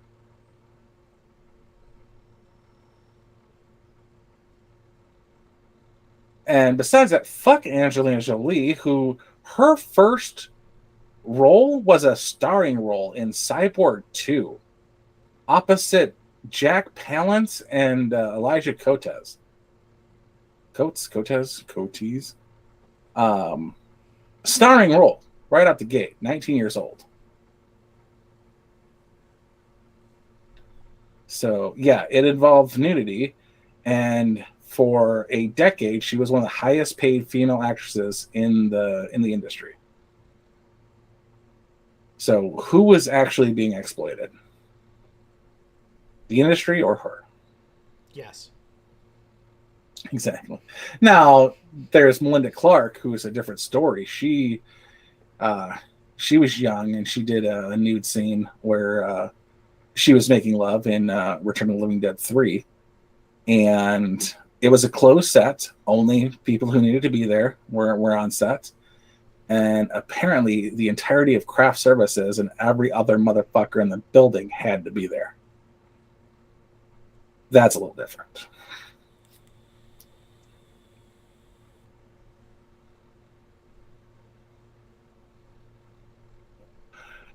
Any creative industry is full of very unequal exploitation. Well, what about football? Football, you play football for 10 years, and then you're pretty much done with life. You exploited your body for that 10 years for that 25, 30, 50, 75 million dollars. You are a lineman, and then you don't even get that. You get 5 years, and yeah, and 5 million. And maybe 5 million if you're lucky. Yeah. So like what really counts for how about a coal miner who gets a 30-year career in the coal mining where he's paid $70,000 a year at best and dies at 55 of lung cancer. And it's closer to a 40-year career, $30 million or $30,000 a year, and dies of lung cancer on the job.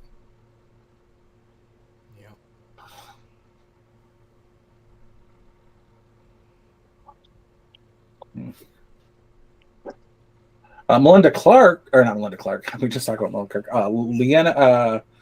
Lena Leany. Fuck, what's her name? Who played Trash in Return of the Living Dead 2?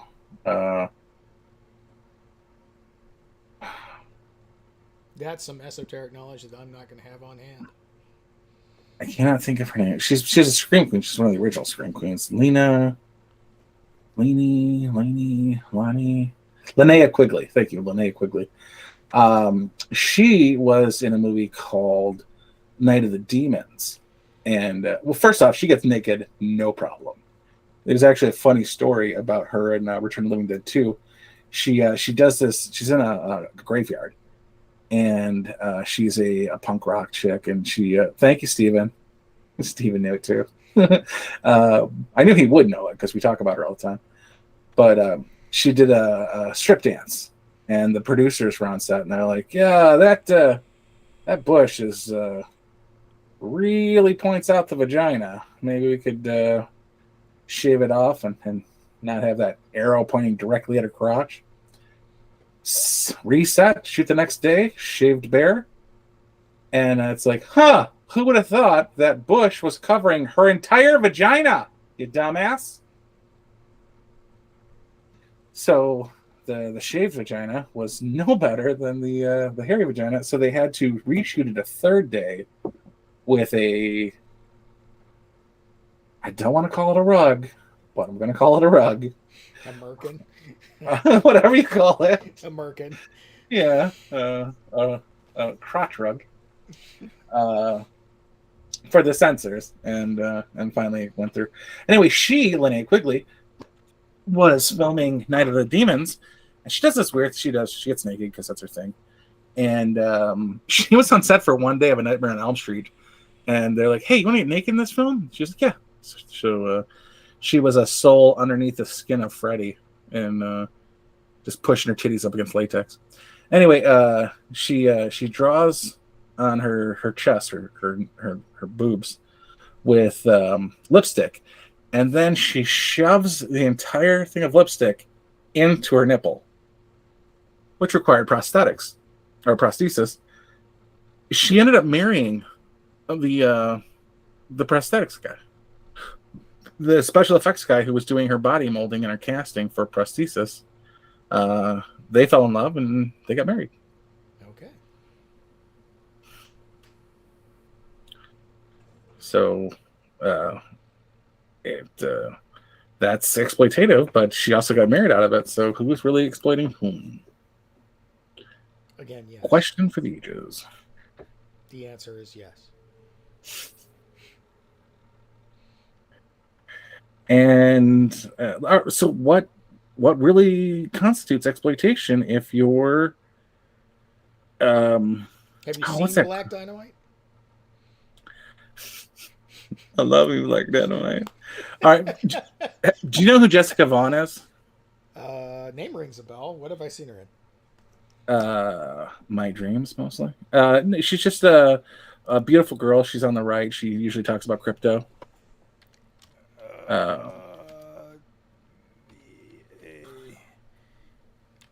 Jessica Vaughn.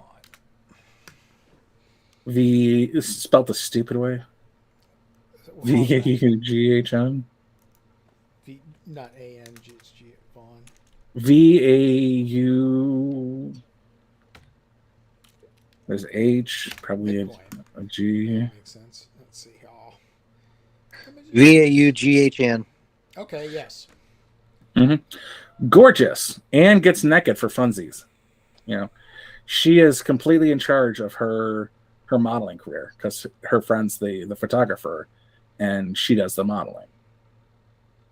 And she mostly just throws it up on Facebook and Instagram and Twitters while she's making her comments about, you know, this, that, and the other thing.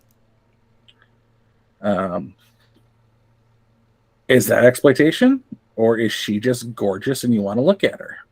Yes. She's exploiting me. I feel exploited, and I like it. I'm participating, but I'm feeling exploited. I feel dirty too. It's not just you. I feel dirty too. So like, I don't even know where I'm going with that. Yay!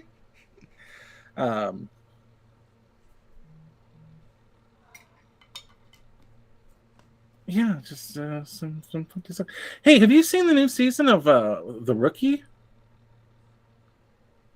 Nathan Fillion is looking very good. Like, he might have put on like 10 pounds of muscle for that show, and he looks really good. Especially since he's pushing like your age. Steven, mow your lawn. And take care of that dead spot. I think he did mow his lawn, and that dead spot is actually concrete. I think that's a sidewalk. Well, that might be true. I can't tell from just this shot. That could be the sidewalk cutting through. I think he weed whacked, not actually mowed.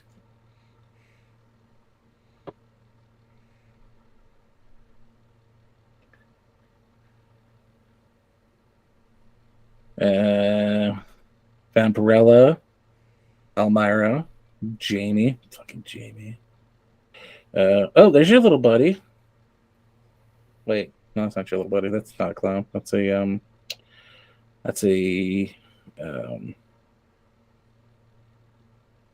evil doll. That would make that I can't think of her name. Oh, goddamn, Steven. The chick from the Evil Dolls, Evil Toys. Oh, I can't think of her name. Angela. Damn, okay, that's gonna bother me. I gotta look it up now. Who's the chick from? Yeah.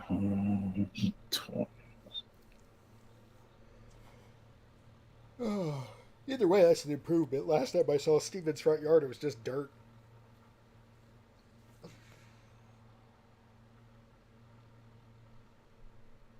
Or mud, as the case was at the time. Tracy Scoggins. Thanks, Steven. God damn it. I would have had that in another 16 seconds. Once I realized evil toys wasn't the words I was looking for.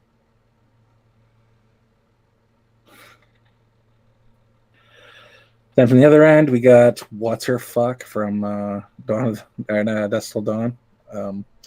What's her name? No, what's her name? It's like something, Queen of the Night, Esmeralda, whatever. Then we got Buffy. Then in the background, we got, I think that's Jenna Jameson from something. Bloodstone, Denise Duff. Oh, there's the Linnea Quigley. There's Veruca Salt, or whatever the fuck her name was from Kraft. And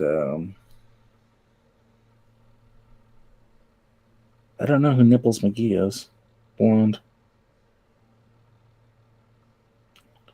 I want to say it's Sith or something. Santonico Pandemonium. That's who it was. There's no Jennifer Tilly from Chucky, so. Eh.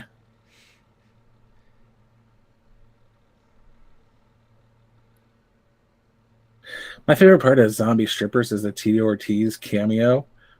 It's just like 13 seconds of him not being able to act at all.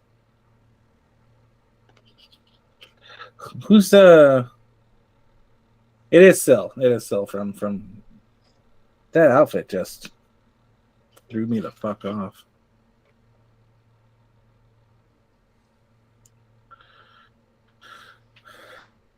I need to add Miss Tilly.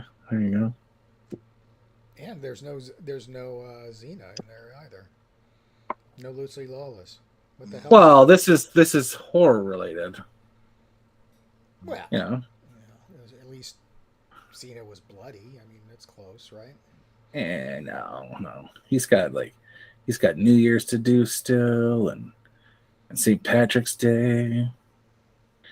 That's when his half naked Jennifer Aniston comes out for Leprechaun.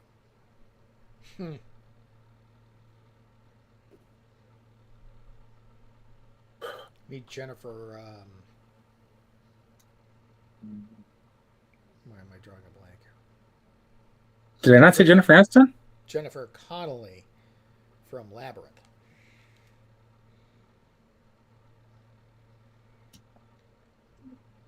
I mean, I guess she's Irish too, but I definitely meant Jennifer Aniston from Leprechaun, because Leprechaun is St. Patrick's Day. They're always trying to get me Lucky Charms. After me, gold.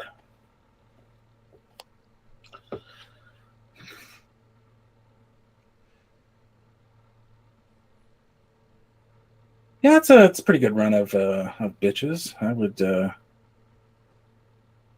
I would probably add who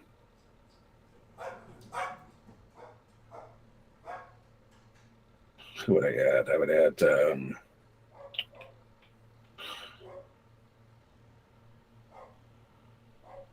But which Buffy is that? Is that Christy Swanson Buffy, or is that what's her nuts? I would add Paula Marshall from Warlock 2. That is obviously from the outfit, Chrissy Swanson.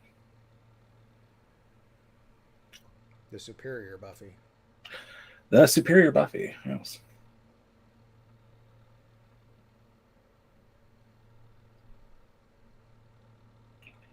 Yeah, I had a thing for Paula Marshall and Warlock 2.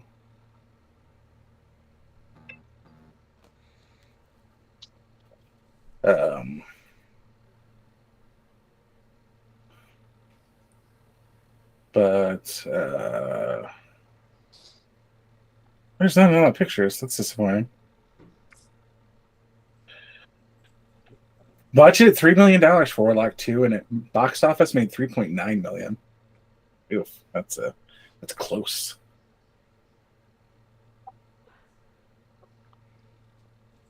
You can't even like that's a weird replacement. Replacing Julian Sands with Bruce Payne, it's very weird, and it's not as jarring as you would think for them being two wholly different individuals.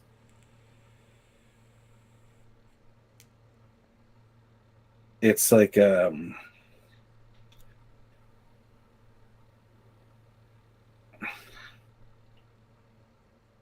it's not bad. Not a bad replacement, but it's definitely more genteel viciousness for a coarse harshness. Even though they're both fruity as shit.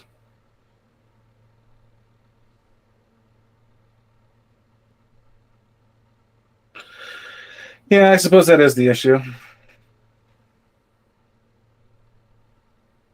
Who else would I pick?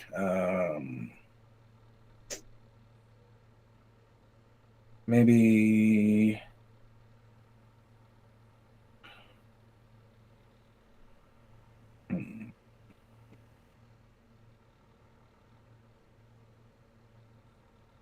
Amy Dolenz from Pumpkinhead 2. Well, actually, Amy Dolenz from like fucking anything. I'd love her in that Tick. Or Witchboard 2. Ticks. Step Monster. She doesn't have anything like remotely that would really be able to tell them apart, but Mickey Dolenz makes cute babies. That's all I'm saying.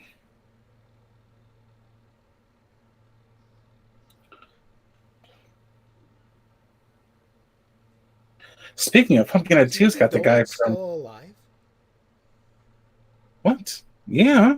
Okay. Right? So he's the only surviving monkey now, right? Isn't he suing somebody?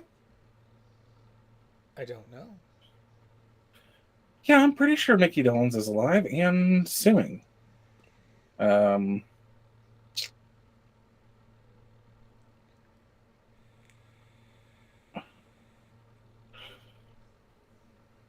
is it his mom that created Whiteout, or was it the other one? No, it was Mike Nesmith's. No, it was Mike Nesmith's mom who created Whiteout. Born 1945, March 80, 77.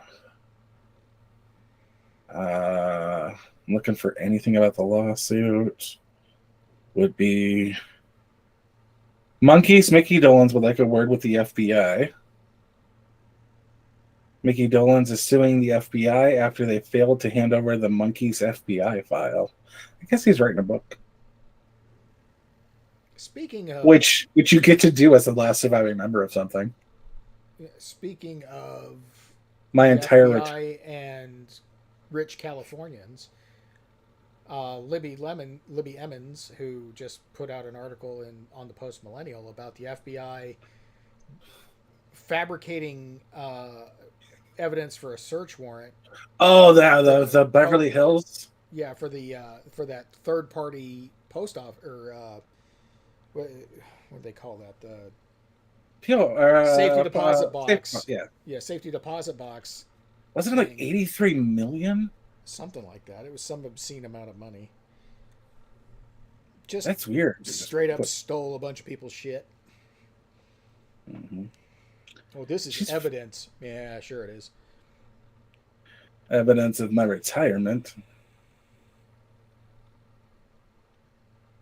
Yeah, apparently any box that held more than $5,000 worth of stuff, the FBI just kept it. That's some bullshit.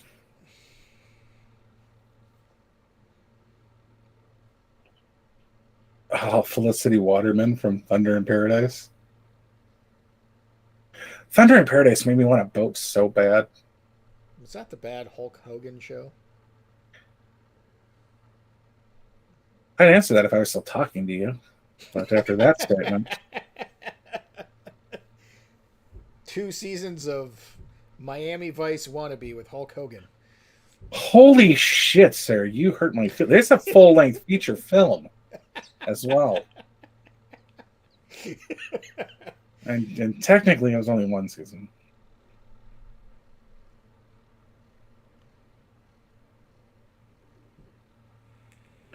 they didn't. It wasn't just Hulk Hogan. They got Paul Hogan too. They got Jack Lemon's kid involved. That's quality right there. Chris Lemon looked just like his dad too. It was fun watching him act. Sadly, Courtney also looks like her father. No, Courtney Lemon's cute. Brooke Hogan's cute too, but I would have been pissed if I exploited my daughter like that.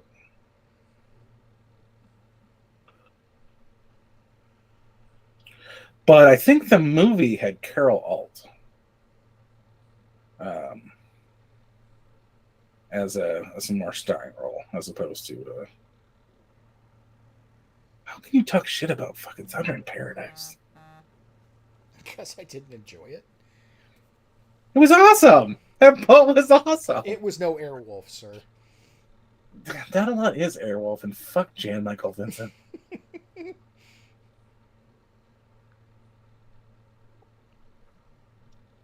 For a gay guy, he sure does have lots of pictures of beautiful gals.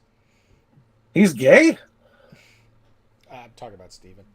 Oh, I was gonna say, I'm pretty sure he went on like a 3-day fuck bender in what was the film in that movie with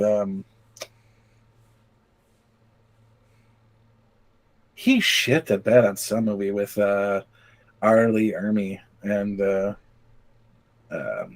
the director just sang his praises because he played a Marine. Well, let's see. Jan Michael Vincent and Arlie Emery. Here are some pictures that match. I don't want pictures. Good God. We've gotten lazy in our searches. Hey, man. That's entirely possible. Either that. Well, he's not muted, so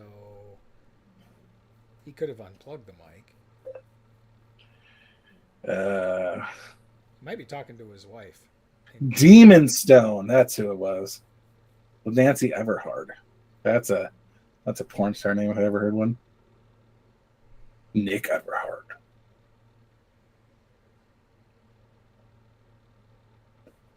Well, you're there, aren't you? Yes. Go upstairs and check. Yeah, go look. Jesus. He actually gets top billing over Jan Michael Vincent. It goes Arlie Emery, Jan Michael Vincent, then Nancy Everhard in the top billed cast.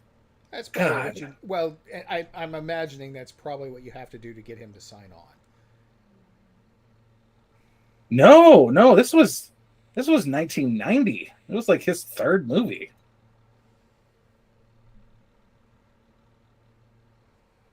Hold on, let's check to make sure.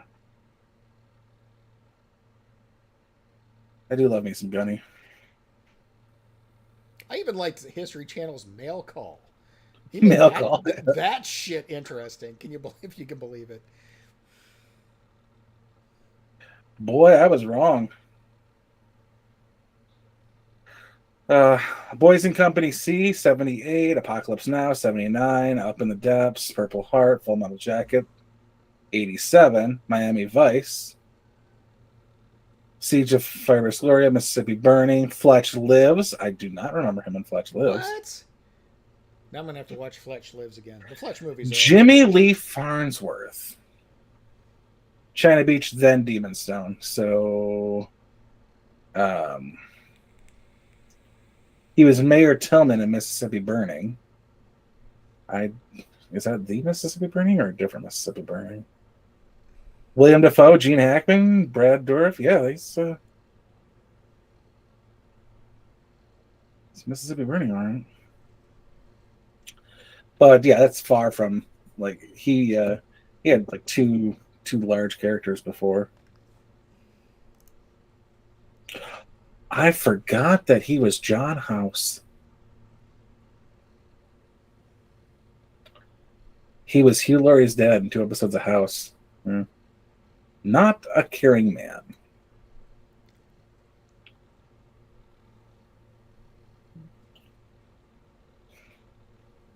not the characters he's ever played. Yeah. But again, the whole reason I can't watch House is because I cannot take Hugh Laurie seriously.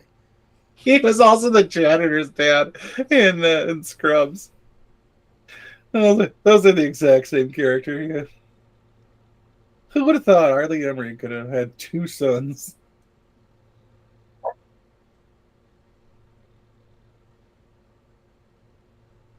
So House and Scrubs exist in the same universe? Is that what you're telling me? No, I'm not That'd be saying awesome. that. That would actually make both of them much more interesting. It'd be funny if his dad was named John in both of them. Like, that's why he's so pissed he's a janitor, because his brother's a dick.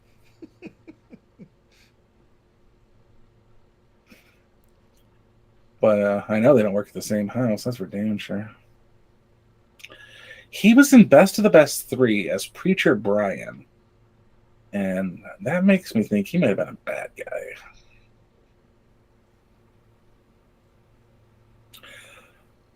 By the way, it is Naked Gun 33 1/3, the final insult. And Arlie Emery played the mess hall guard, unaccredited.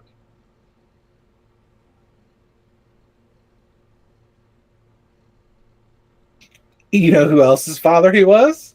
Who? He was a Briscoe County senior, if that gives you any hint. Sweet. Yeah.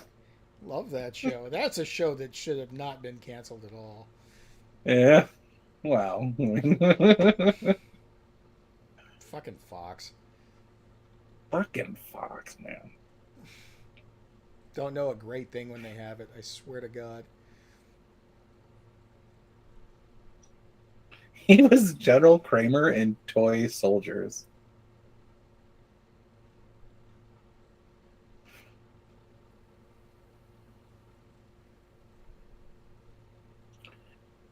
Oh, what a cast, man.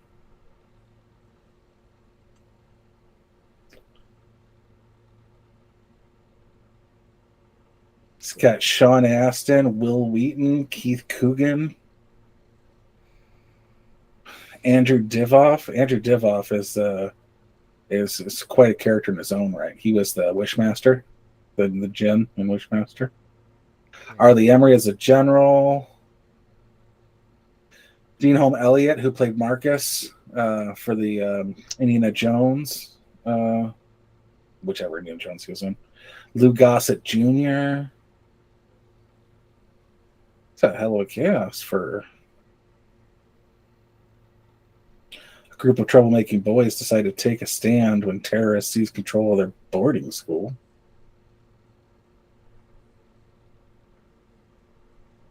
I think the only thing that's missing is Lou Diamond Phillips. He was probably making Young Guns 2 at the time.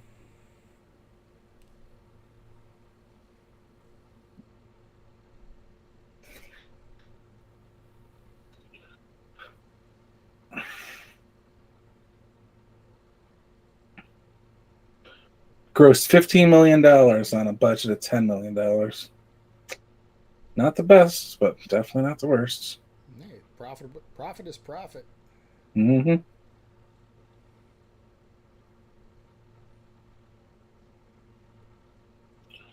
But that Russian guy speaks like 19 fucking languages. Andrew Divoff honestly he speaks like 6 languages.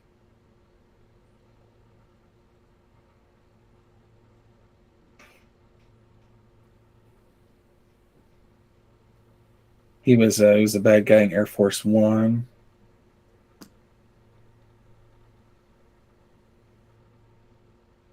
William Forsythe. How can you be friends with William Forsythe? He's such a dick.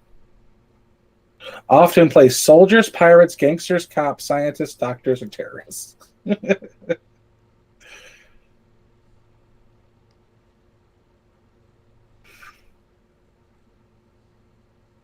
And he's got one of the worst criminal minds. Like him and Tim Curry are probably the most two evil people in that entire freaking 15 years series. And they both went after kids. he was he played a gypsy who was looking for a wife for his like 12-year-old son, and kept getting bad kids, like kids with like blood problems, and like one was insulin dependent.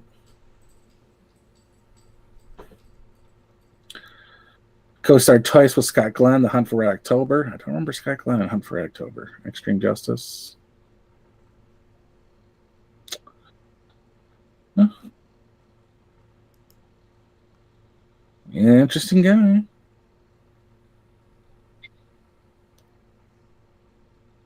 We should probably wrap up. I gotta get the boys to bed.